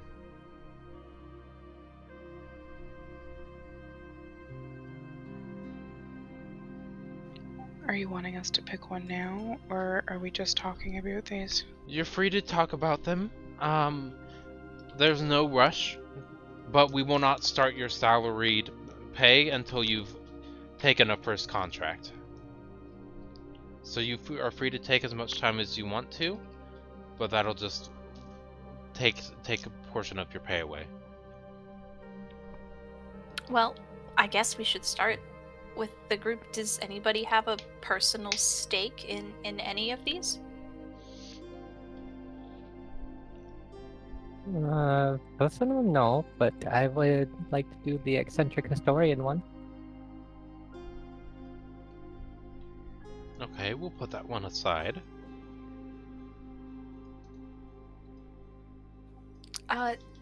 I would be interested. It doesn't have to be the first thing we do, but the Feywild findings would be helpful. Okay, that one as well.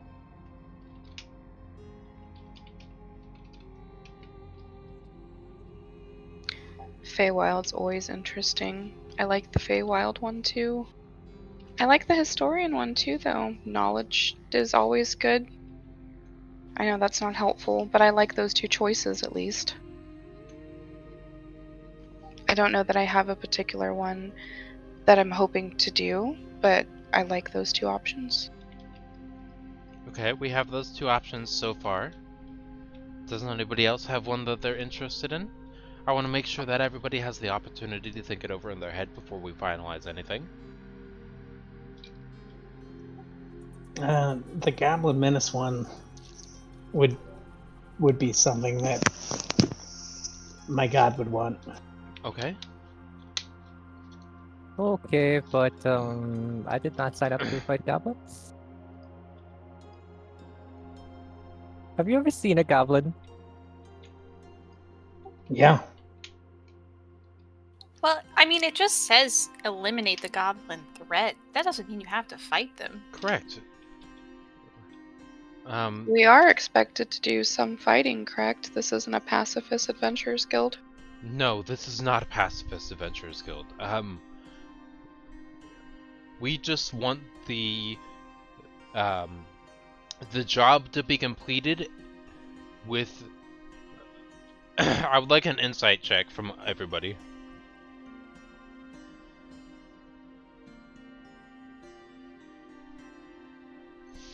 21. Cool. 16. 12. Okay. 19. Cool. So everybody except for Bella gets the concept that when she says, what matters is that everything is done legally and the job gets completed. You can see that when she pauses at legally, she doesn't care how that gets done as long as it's not tied back to the company. So as soon as the company's name is dragged through it, they're going to dismiss acknowledgement of you or fire you or send people after you. So effectively, do it how you will. Just don't drag our name through it. Is what you get from her do everything legally statement. I'm not saying I'm pacifist, but I'd rather we do a different job before the Goblin Menace because I need money to get new spells. I don't really have anything to help with goblins, and I'd rather be prepared if we do have to fight. So we have 4 members and 3 opinions and 1 indifferent. So how are we going to decide? Should we do rock, paper, scissors? Should we draw straws? Well, It's to too be much fair, pressure to be the tiebreaker. you are free to take multiple contracts, but we expect all of the contracts. We'll expect all 3 of these contracts to be turned in at the same time. So whenever you come back, you're not going to be able to collect on one of them being done. You can take as many bulk contracts as you want, but you won't get the bonus pay unless you either select just one or do all 3. I feel like with as little experience as we have, maybe trying one at a time, at least to start, might be smart. I'd be down to do the Feywild first.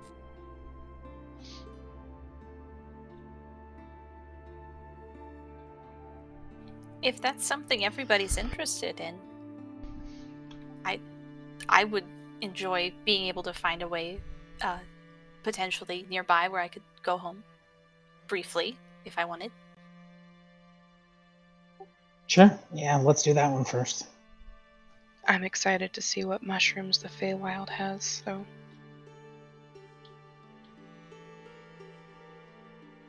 Alright. Well then, let's begin with that.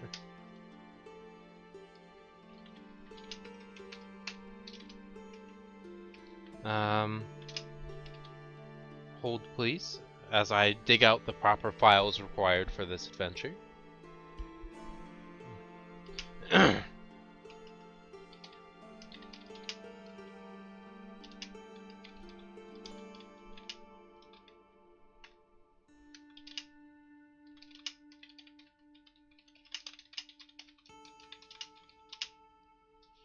Okay.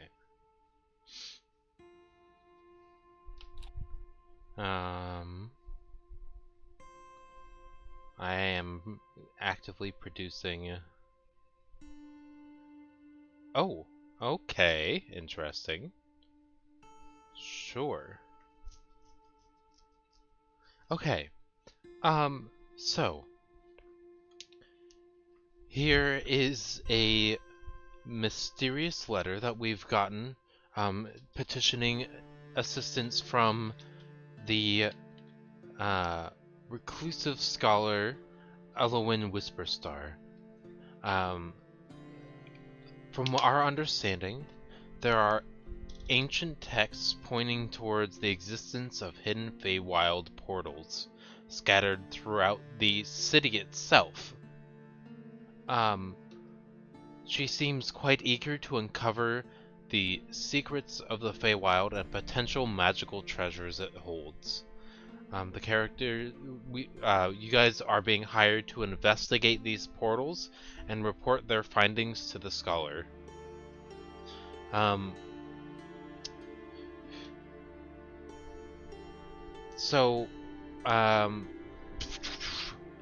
She explains that the tall elven woman explains that the nature of the contract offers a handsome reward for each verified Feywild portal location they discover, and warns them of potential dangers out in the Feywild, but assures them that the knowledge gained will be invaluable to Elowin's research. So I'm just gonna repeat back so I make sure I understand correctly. I'll send it in a chat too. If you look at the in-character section, there's the information.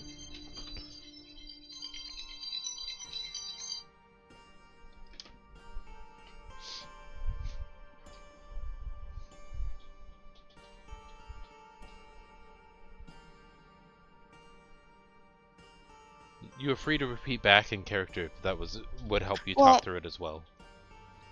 My question is, we're discovering and reporting back. We're not necessarily going through the portals. That's up to you. So the objectives that we're trying to get here are, I'm going to read it first, then I'll post it after, are research and gather clues, and Elowin has, within this file, provided some initial texts and scrolls to study, pointing to possible locations of the portals. You are free to visit libraries, consult sages, and use divination to gather more information. Second objective is to find portals, and if you interact with them, with fey creatures living in to find portals, you may need to interact with fey creatures living in or near Waterdeep. You're free to search nearby forests, and perhaps find some creatures that would be considered of the Feywild. Third, you are able to use clues to piece together something that Elowin describes as a ritual to activate portals. The ritual involves gathering rare ingredients and performing a mystical dance under moonlight. Fourth, there are characters that can step as there might be something that is centered around the concept of entering the Feywild. By the way, as a DM, just know I have an entire Feywild campaign book. So if that ends up being where this ends up going, there is more. If you choose to go in there. There's a wide variety of creatures you may end up interacting with. And each location offers a unique challenge, and you may need to prove your worth to gain access to all of the portals. Within Quest. Huh? That's a long quest. It could either be short or long. So it could be We have to find all the portals. right. It just so I'm gonna get there at the end too. It's there. Optional objective 5. Right. This is not requirement to turn in. What you need to do is anything. You'll be rewarded with experience at the end of the contract based off of the number of objectives you complete. So if you just do one and that's it, then you get a certain amount of objective, but for each one you do, and each portal you interact with or close or whatever, you'll get more experience for it.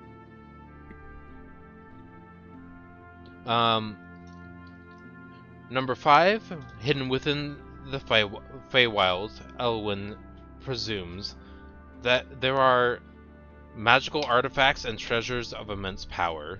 You may find, she mentions, enchanted swords, alluring amulets, or rare spell scrolls.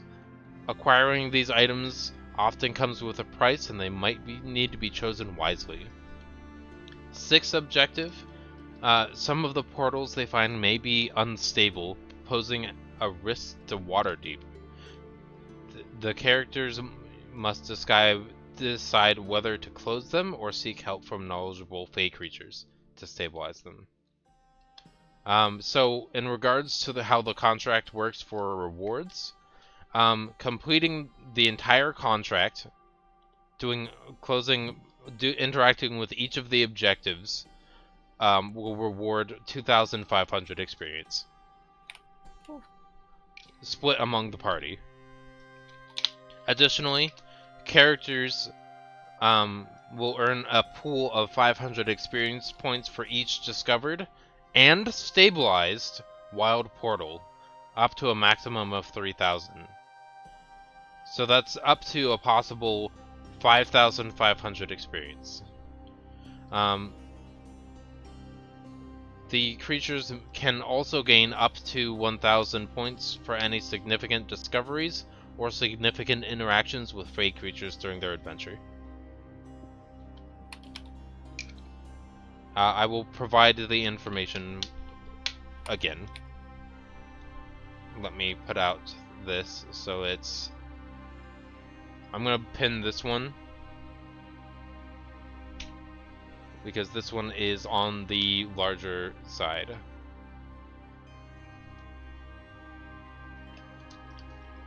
I was gonna say 2,500 experience is a lot,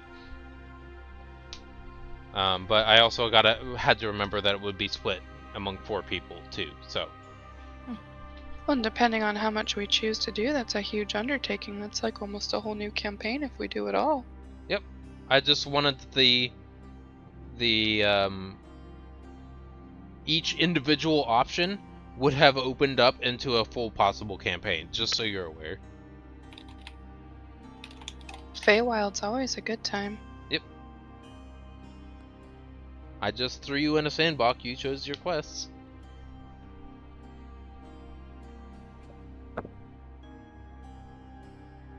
We could find a portal, go through, investigate, and just never come back. Yep. Oh god. Just go off into the No. Feywild and open that book.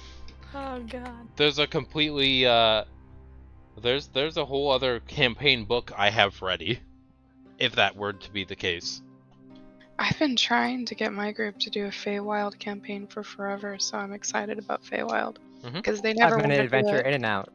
We'll be fine. We'll be fine. He's like, we're not staying. We're not staying. And we have Right. somebody from Feywild, so maybe we have the advantage. You never have the advantage. It's the Feywild.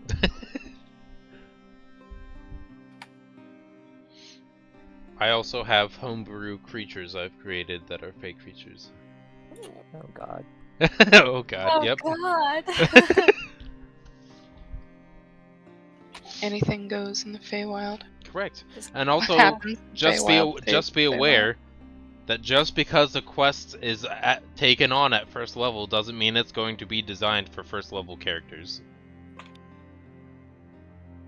The world is So not maybe that's a balanced question based that off we of should your have character. asked before we chose our campaign. Are they rated in level of difficulty, so we're not taking on more depends. than we can handle? They are not rated in difficulty.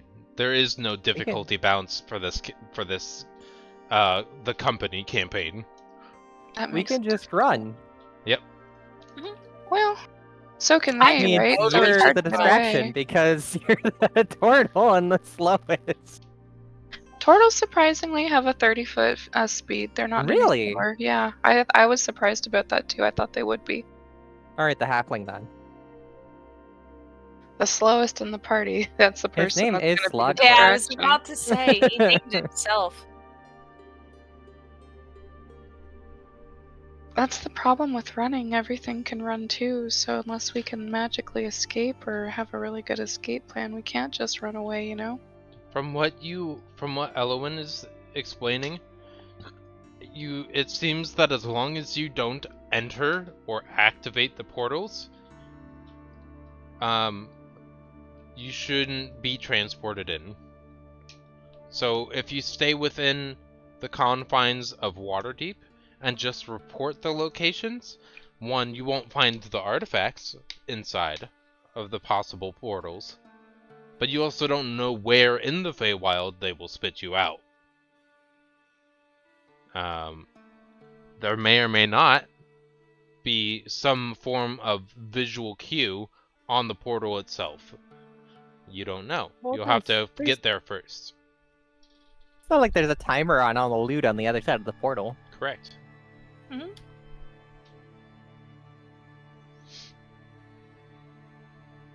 So what I did is I took notes on all the options you guys talked about and spit them out into 20 possible options. Because I wanted to have a couple for each character at least. Yeah, how about if we do find the portals, we don't go through? Why not? You should try Unless, it. you know, Sykesy wants to go home and visit parents or something, but, like, she Yeah, can do that on her own time. Yeah, I mean, and that's the other thing too, is I'm not really I'm not super ready to go back to my family yet. So, it's great to know where they are. I think that's fantastic. We don't have to go through them. That's gonna be so hard to resist, though. All of that wonder and magic over there, it's gonna take a lot of self-restraint. I agree, we don't have to go. It's gonna be so hard not to, though. That's so tempting. All right, so We'll we see gotta when keep we an get eye there. on her when we get to them. But I mean, I could send my familiar through if you really want to know what's on the other side. You might not be able to communicate with your familiar on the other side because it's a different plane of existence. I don't have to communicate with him. I can send him through, tell him to look around, then re-summon him back to me. That's a good point. Presuming nothing's waiting on the other side. Well, even if he gets eaten, I can just re-summon him. True. That's the best part of a familiar. But the best part also is it costs you money to resummon him. Ow. Did you read the requirements for the spell Yeah, components? I just wasn't thinking of it. Mm-hmm. You're free to do what you want to, man. I mean, it's not that bad. It's just a week's pay. It's not a big deal. Plus, I mean, I bet I could figure out some way to get money out of knowing what's on the other side of a Fey portal. True. Like turning it in to the quest giver. and if you guys are really worried about, like the artifacts or items that might be through there, I mean, as we've been saying, the portals aren't going to just, go away. So, Well, they might. They're Fey portals. well, yeah, but I mean, everything in the Fae's kind of got that malleable quality. It might not be gone forever. So just a thought, and maybe it's a bad thought, but I just want to. So this quest seems like an ongoing contract, right? I mean, we discover them as we discover them, we report back. So maybe this So- would be a good one to accept and then do a more direct one as well. So, the way that she describes the contract is once you've reported information, the contract ends. Right. So we keep gathering knowledge of portals throughout our other journeys, and then when we feel that we've when we feel done with it, it's just a thought. We don't have to do it that way. Remember though, she said if we took more than one, we have to turn them in at the same time. So if we took this one as an ongoing one, we couldn't turn in and get the rewards from any other contract. She described that this one is not an ongoing. Once you report any form of information, the contract ends and your payments are doled out. Yes, but if we wanted to keep collecting knowledge on this one, Yeah. like as a long-term thing, Mhm. she said they all have to get turned in at the same time, right? If we do more than one. So, in regards to this, you can only report back to her once. Yes, And but I'm wh- talking about more than one quest at the same time. I Yes. understand what you're saying. I don't, but if you're taking in more than one quest at a time, you have to turn all in at the same time to get your reward. And they Okay, all so have we to be couldn't able take- to be turned in. I see. So we could not take this one and take the library one, go do Correct. the library one, and keep this one ongoing. Okay. You would have to do the library one, turn that one in, come back, then do this one. Okay. I mean, Otherwise, we I would could say do that's a that. great idea. I think we could, keep this one in our minds as our next thing. So let 'Cause me provide this because I'm going to try to make it worse for you to make a Oh, decision. God. She hears that you're having this discussion, the woman who's providing you the quest, whose name you still don't know. And she mentions, each character will receive 2,000 gold pieces, each character, as base payment for investigating Feywild portals and bringing back knowledge and magical items. Additionally, they will receive 500 gold pieces for each discovered and stabilized portal, totaling a potential 3,500 gold pieces each. Okay, we're finding the portal. That's for a complete set, right? It's 3,000 for a potential bonus of 3,500. So, from what they're aware, there's indications of a potential 7 existing Feywild portals. Stabilizing the portal. Let me look up how stabilizing the portal works. Did you Did- just say 7 potential portals? Correct. So it's 500 each 500 with a gold per potential portal. 500 gold per portal discovered and stabilized for a potential bonus of 3,500, totaling in 5,500 each player.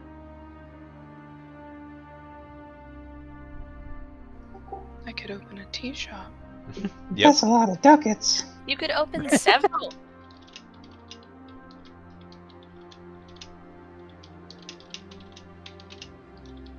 Well, you'd have to, yeah. I mean, there's upkeep to businesses, and there's a whole another section of content for that. But those Oh, I would just also mean provide that's us money. another additional source of consistent, stable income too. So,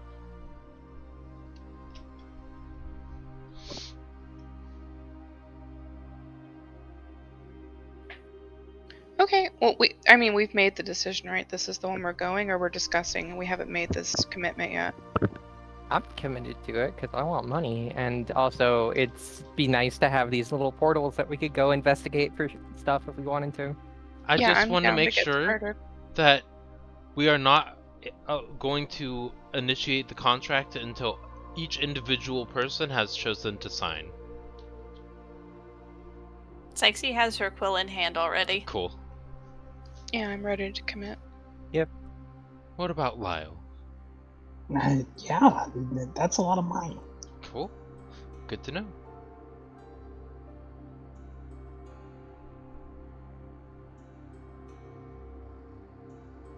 Okay. Okay, well, I'm going to sign first.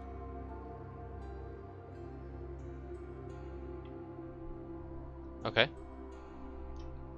Mel signs. Sexy signs. Lyle signs. Bella signs too. The contract has been initiated. They didn't give us a starting hint, right? I mean, we need to start by gathering info. They didn't give us a lead. The only things that I actually have the exact locations of the 7 portals, but I'm gonna see if I can. Hold on, let's see. Well, we have Elwin, Whisper. What was his last name? Whisperstar? Yes, The reclusive she has- scholar. He probably she- has more stuff. yeah, they have chosen to provide this contract to the company, hoping that their privacy would remain intact. So they did not give us a location, they dropped off this contract for us.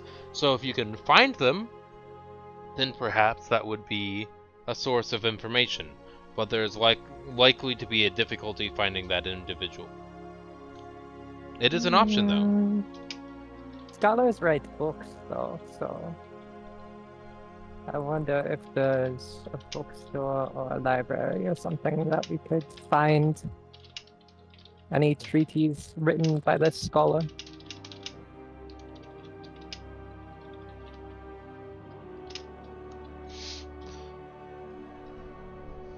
Okay.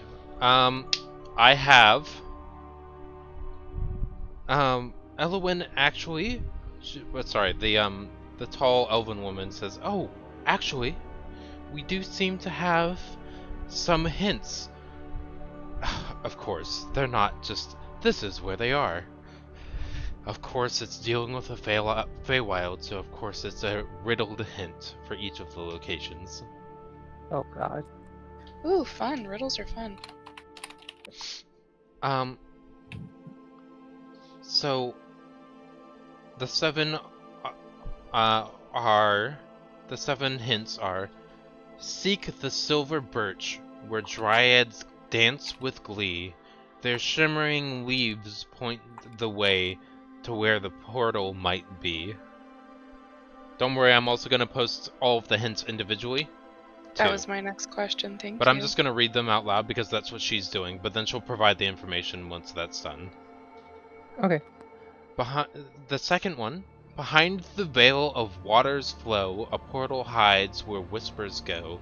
Unravel the ancient cave's cryptic rune, and the portal's embrace shall be your boon. The third one: beneath the sleeping volcano's ember lies the entrance you must remember. To ignite the path, seek rarest fire. A dance with Efreeti as your heart's desire. Number 4. When lunar light on marsh does gleam, the portal emerges like a dream. Crafts sacred incense with swamp herbs fair, and dance beneath the moonlight's glare. The fifth one: a hamlet hidden by veils of fate, where carnival joy and secrets await. Find the truth beneath the mirthful jest, and the portal's illusion will be laid to rest. Number 6. Off the coast a light does shine, guiding lost souls with rays divine. 3 celestial gems must be set right to reveal the portal's celestial flight. Number 7. Within the heart's garden fair, the portal conceals with utmost care. A jade statue moonlight gleam unveils the passage to the Feywild's dream. And now I'm going to provide that additionally in character, and then pin it. Let me. Those were at least somewhat direct. Yeah. They are somewhat direct. I just need to... It's at the beginning of each of the hint, it gives the location. So I have to go through and delete those before I can give it to you. Okay, and you said there's a library here that we can use? Lever? A library. Oh, there is a library, yes.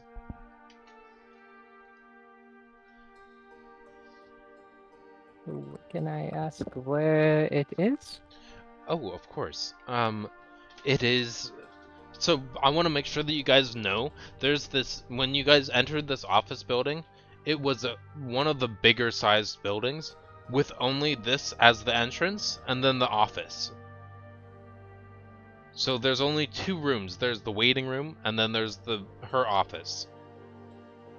So when you talk about library, she has a bookshelf behind her that are covered with books, and she will pull one of the books out, and the 2 shelves standing next to each other will move on their own, opening up to a relatively large library behind her. Okay, well, I am going to go in. Is there like a table in the library, I'm guessing, to settle down? Oh, of course, yeah. There's a table in front of each of the big sections of the room. All right. And then I'm gonna look through the shelves to see anything that might like having to deal with like geography, specifically, anything to do with the Feywild, and let's see here.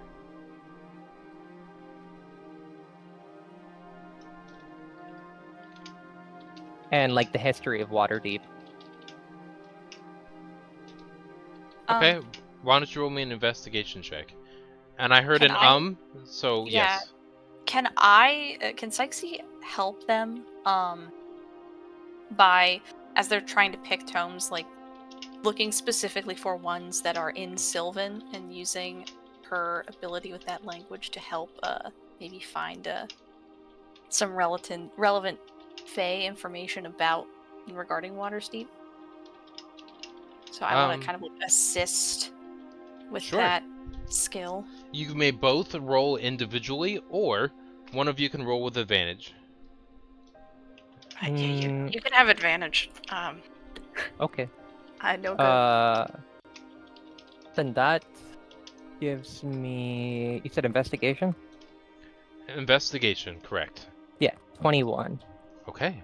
Would you mind repeating you said something about geography? Yeah, geography of like the surrounding area. History of Waterdeep. So if you're doing more than one topic, you're gonna have to roll again, but you can do it with advantage Okay. again. Let's do that for geography then. Yeah, so roll investigation It's again. 21. Okay, great. And then So 16 for history of Waterdeep. what was the 21? The 21 was the geography one, Geography. right? Okay. Yeah. So when you're talking about geography, hold on.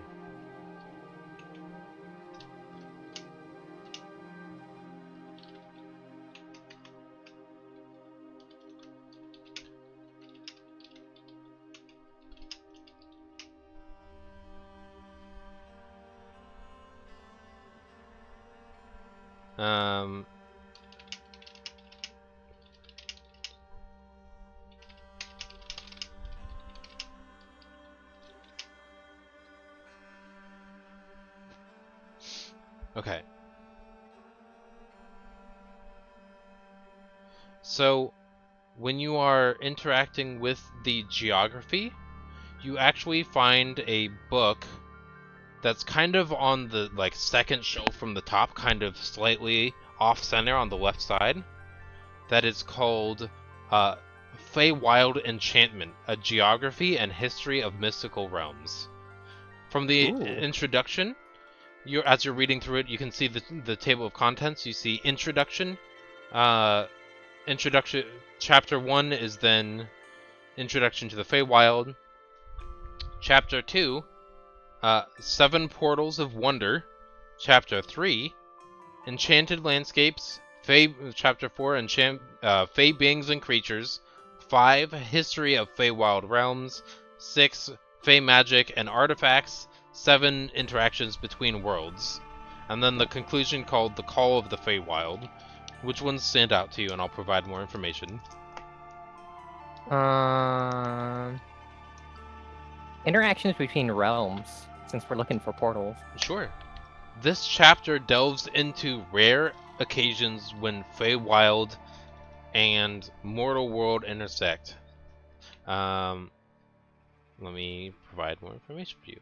It discusses the impact of such interactions on both realms and offers insight into how these encounters may influence history and events. And then, clap. The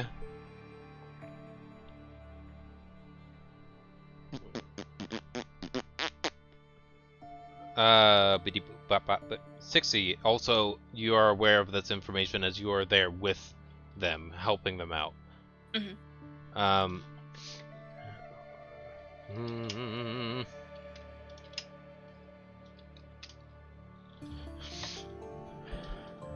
Okay. The chapter goes over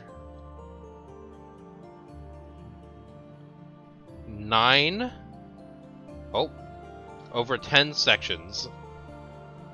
Effectively, it is the influence on mortal events, Feywild portals and their impact, Fey crossing events, Fey walkers and mortal visitors, Fey contracts and bargains, the Fey-inspired art and literature, guardian rules of Fey creatures, Fey migration and seasonal shifts, harmonious and disruptive events, and staying mindful and vigilant.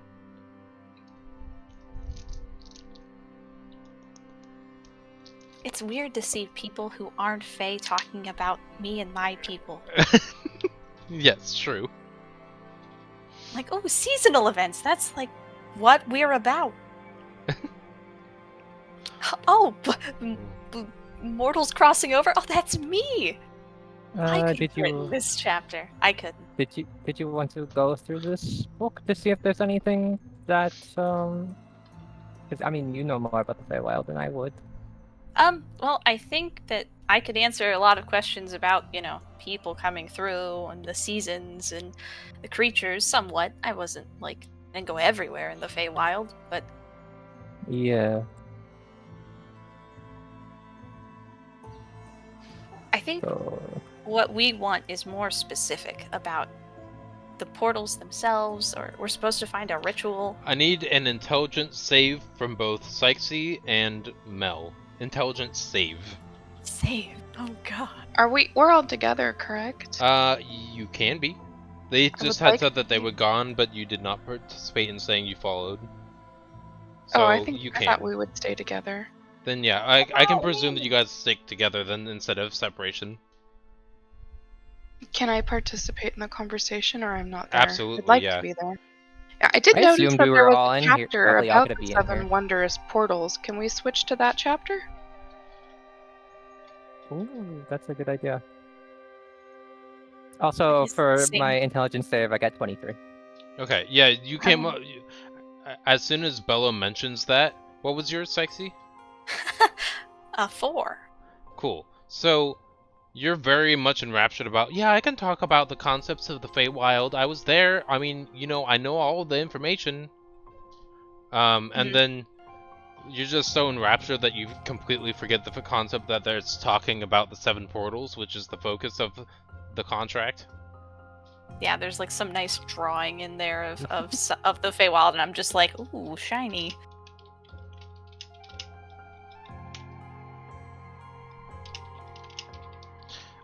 So in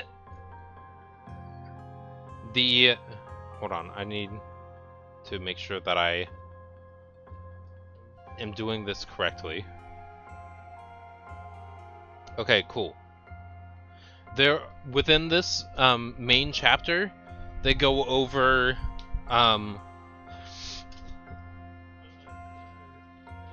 they go over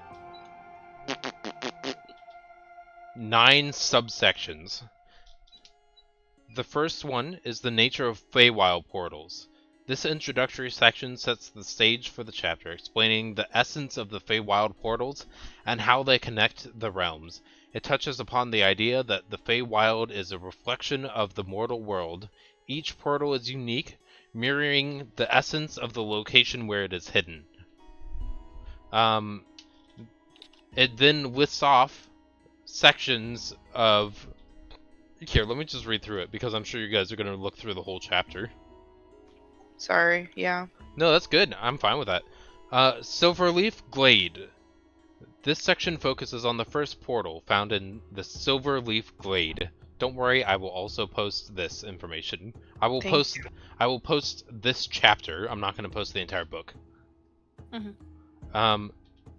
Although I could probably do that too.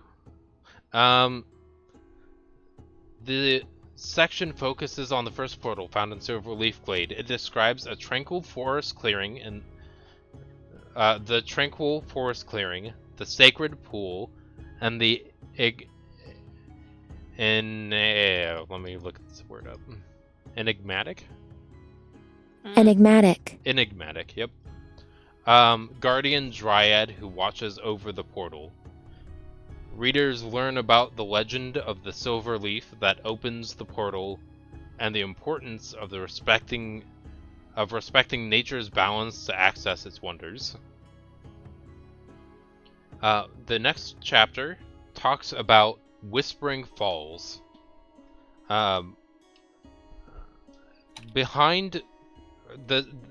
This chapter moves on to the portal concealed behind the cascading Whispering Falls. Readers delve into the mystical cave and the intricate riddles that must be solved to activate the portal. That sounds like the second one. What? And that last part sounds like with the Dryad sounds like the first hit, and the Whispering Falls thing sounds like the second hint. It's almost like they're accurate to what you're trying to find. That must be solved to activate the portal. This section also reveals tale. I only did this because you got above a 20 on it. If it was that, it would have been more focused on local geography of Waterdeep instead of finding the book you were actually trying to find that would give you the answers you need. Yay. Delve into the mystical cave and intricate riddles that must be solved to activate the portal. This section also reveals tales of those who have found themselves lost in the ethereal realm, and the importance of heeding the guidance of the guardian sprite. Chapter 4, or the next section of Chapter 2, talks about Enchanted Embers Cavern. It explores the mysterious entrance to the Feywild hidden deep within an extinct volcano. It unveils the powerful Efreeti Guardian and the elaborate ritual required to ignite the portal's magical fire. The section delves into the risks and rewards of journeying through the fiery gateway into the Feywild. Mistvale Marsh. Readers are immersed in the mystical realm of Mistvale Marsh portal. The section unveils the secret to opening the portal under the light of the full moon and the enchanting landscapes that await on the other side. Legends of heroes who sought wisdom and guidance from the guardian fey creatures are shared, along with cautionary tales of those who lost themselves to the marsh's allure. Wistwood Hamlet. The chapter then leads readers to the hidden portal within the Wistwood Hamlet, where an illusory carnival conceals the entrance. It speaks of the challenge discerning truth from illusion and the role of fey spirits as both protectors and tricksters. The section touches upon the rare occasions where the carnival's magic temporarily spills into Waterdeep. The next part of the chapter uncovers the secrets of the Celestial Lighthouse Portal, positioned on a rocky islet off Waterdeep's coast. The chapter details 3 celestial gems that must activate the portal and the lore surrounding their origin. Readers learn the significance of celestial alignments in accessing the lighthouse's portal and the potential rewards that await those who journey through it. The final section unravels the mystery of the hidden portal nestled within the heart of the Waterdeep Gardens. Readers are drawn to the beauty and magic of the jade statue that holds the key to the portal. The section delves into the significance of moonlit dances and the ancient rituals performed to access the Feywild realm. There's a conclusion section as well. This concluding section brings together common themes among the 7 portals, emphasizing the Guardian's role at each of the portals, as well as the protective nature of each of the Guardians. They are also make sure to emphasize the dangers that arise from unwarranted intrusion into the Feywild. This chapter urges readers to approach each of the portals with reverence, respect, and a sense of wonder. This chapter serves as a captivating journey through the unique features and lore surrounding each of the Feywild portals, enticing readers to explore these mysterious gateways and enchanting realms they connect. Dialogue finished. I will provide all of the information. I could be wrong. It sounds like only one of the portals we actually need an object for. The lighthouse, we need 3 gems. The other ones seemed like things that we needed to find or answer riddles or inspect. There's the jade statue for the garden portal. Yeah, it said the jade statue is the key, so I was wondering, like, is that like an inspection? But maybe we need to bring that too. You're right. I don't know. I'm crafting the sacred incense. Yeah, the crafting the sacred incense in the marsh.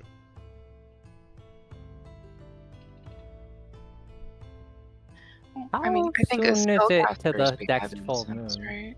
And Sorry, go ahead. with that, before we go any further, that's where we'll be ending the session. Okay. Rad. I'm gonna forget everything by next Don't time. worry, that's why Don't it's worry, I all have pinned in the it's notes and that. There's lots of pinned things in the in character section.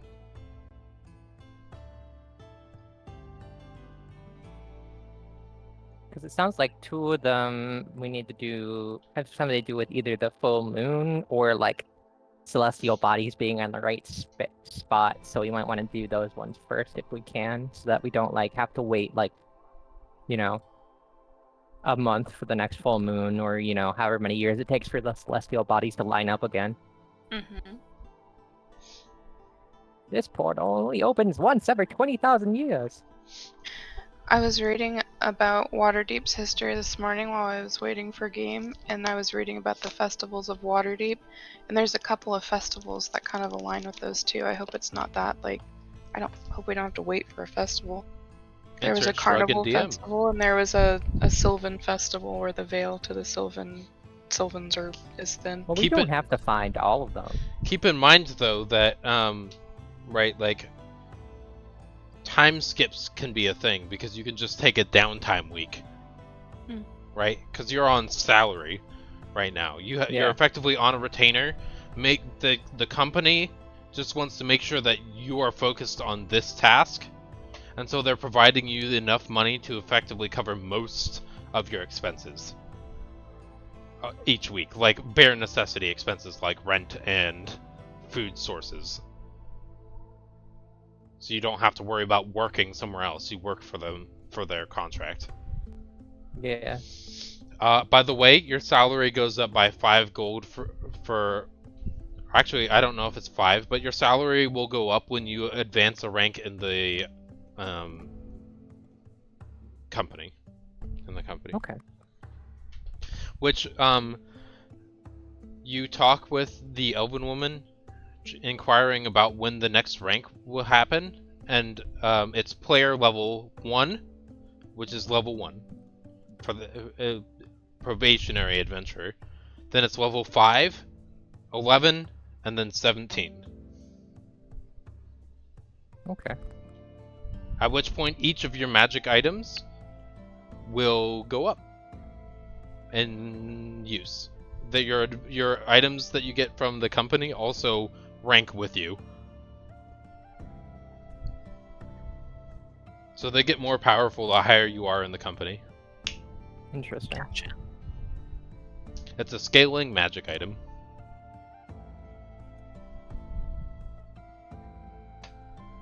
Are there any other questions that you guys are thinking about? Not right now. Okay. Nope, No. not right now. I'll have some more next game when I read through and digest some of this. Yeah, that's a lot of information. But I just wanted to provide you guys a starting point. Once we got... I was going to end session right before we ended up heading out somewhere.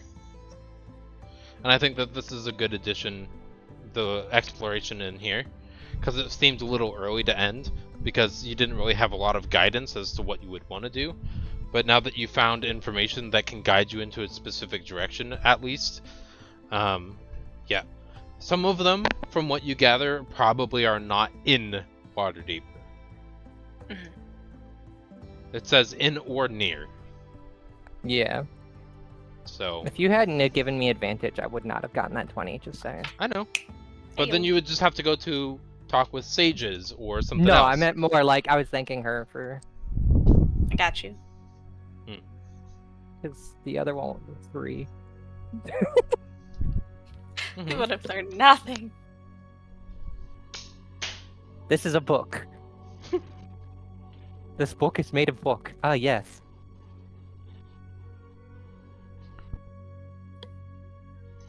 Yep, it is a book made of book.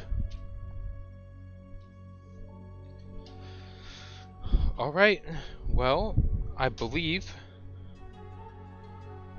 Hopefully that was satisfying enough. Yeah, thank you. For session 0. Yeah. Lots of solid information to chew through. Well, I just wanted to effectively gather all the information of how people would want, what kind of adventure and campaign people would want to run. Give a list of way too many adventure hook options. And then have you guys pick one or a few, and then lock you into one. And once I locked you into one and you got started on some research on it, I would end session but right when it started getting interesting to get you on a cliffhanger. That worked for me. I'm disappointed that we're ending, but I understand. Well, I also have I have a gaming session pretty soon here too, so I was ready to portal out of there. Get started. Leave this world behind. The world is rendering. DM has a little loading icon over him. that happens a lot.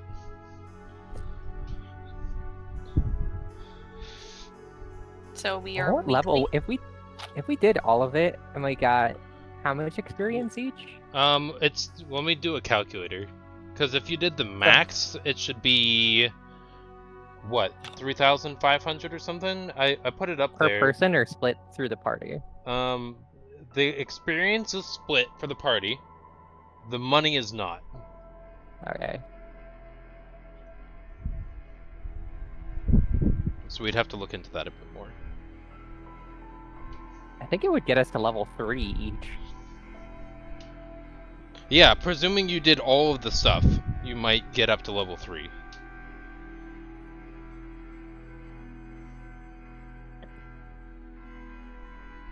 And so much gold for new spells. Yep. You guys can invest into like starting your own guild hall too, and hiring people. You can outsource low-level quests too, in the future. We can hire mooks. You can hire hirelings in your own private guild underneath the umbrella company of the company. The company. Mm-hmm. We could be Sure. franchisees. Exactly.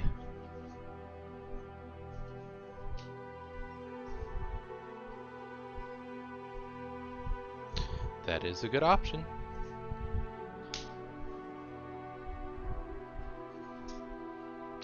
Most of mine's going to be going. Being a wizard's expensive. I'll just say that much.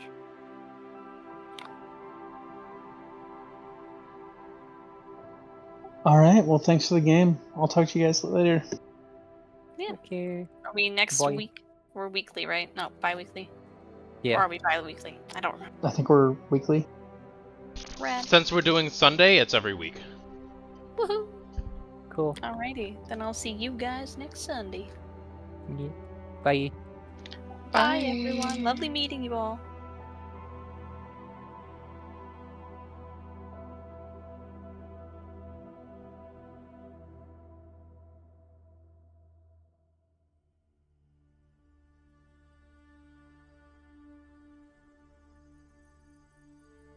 Goodbye. I don't know if anybody's here. I think everybody left. It's just me alone. Okay, bye.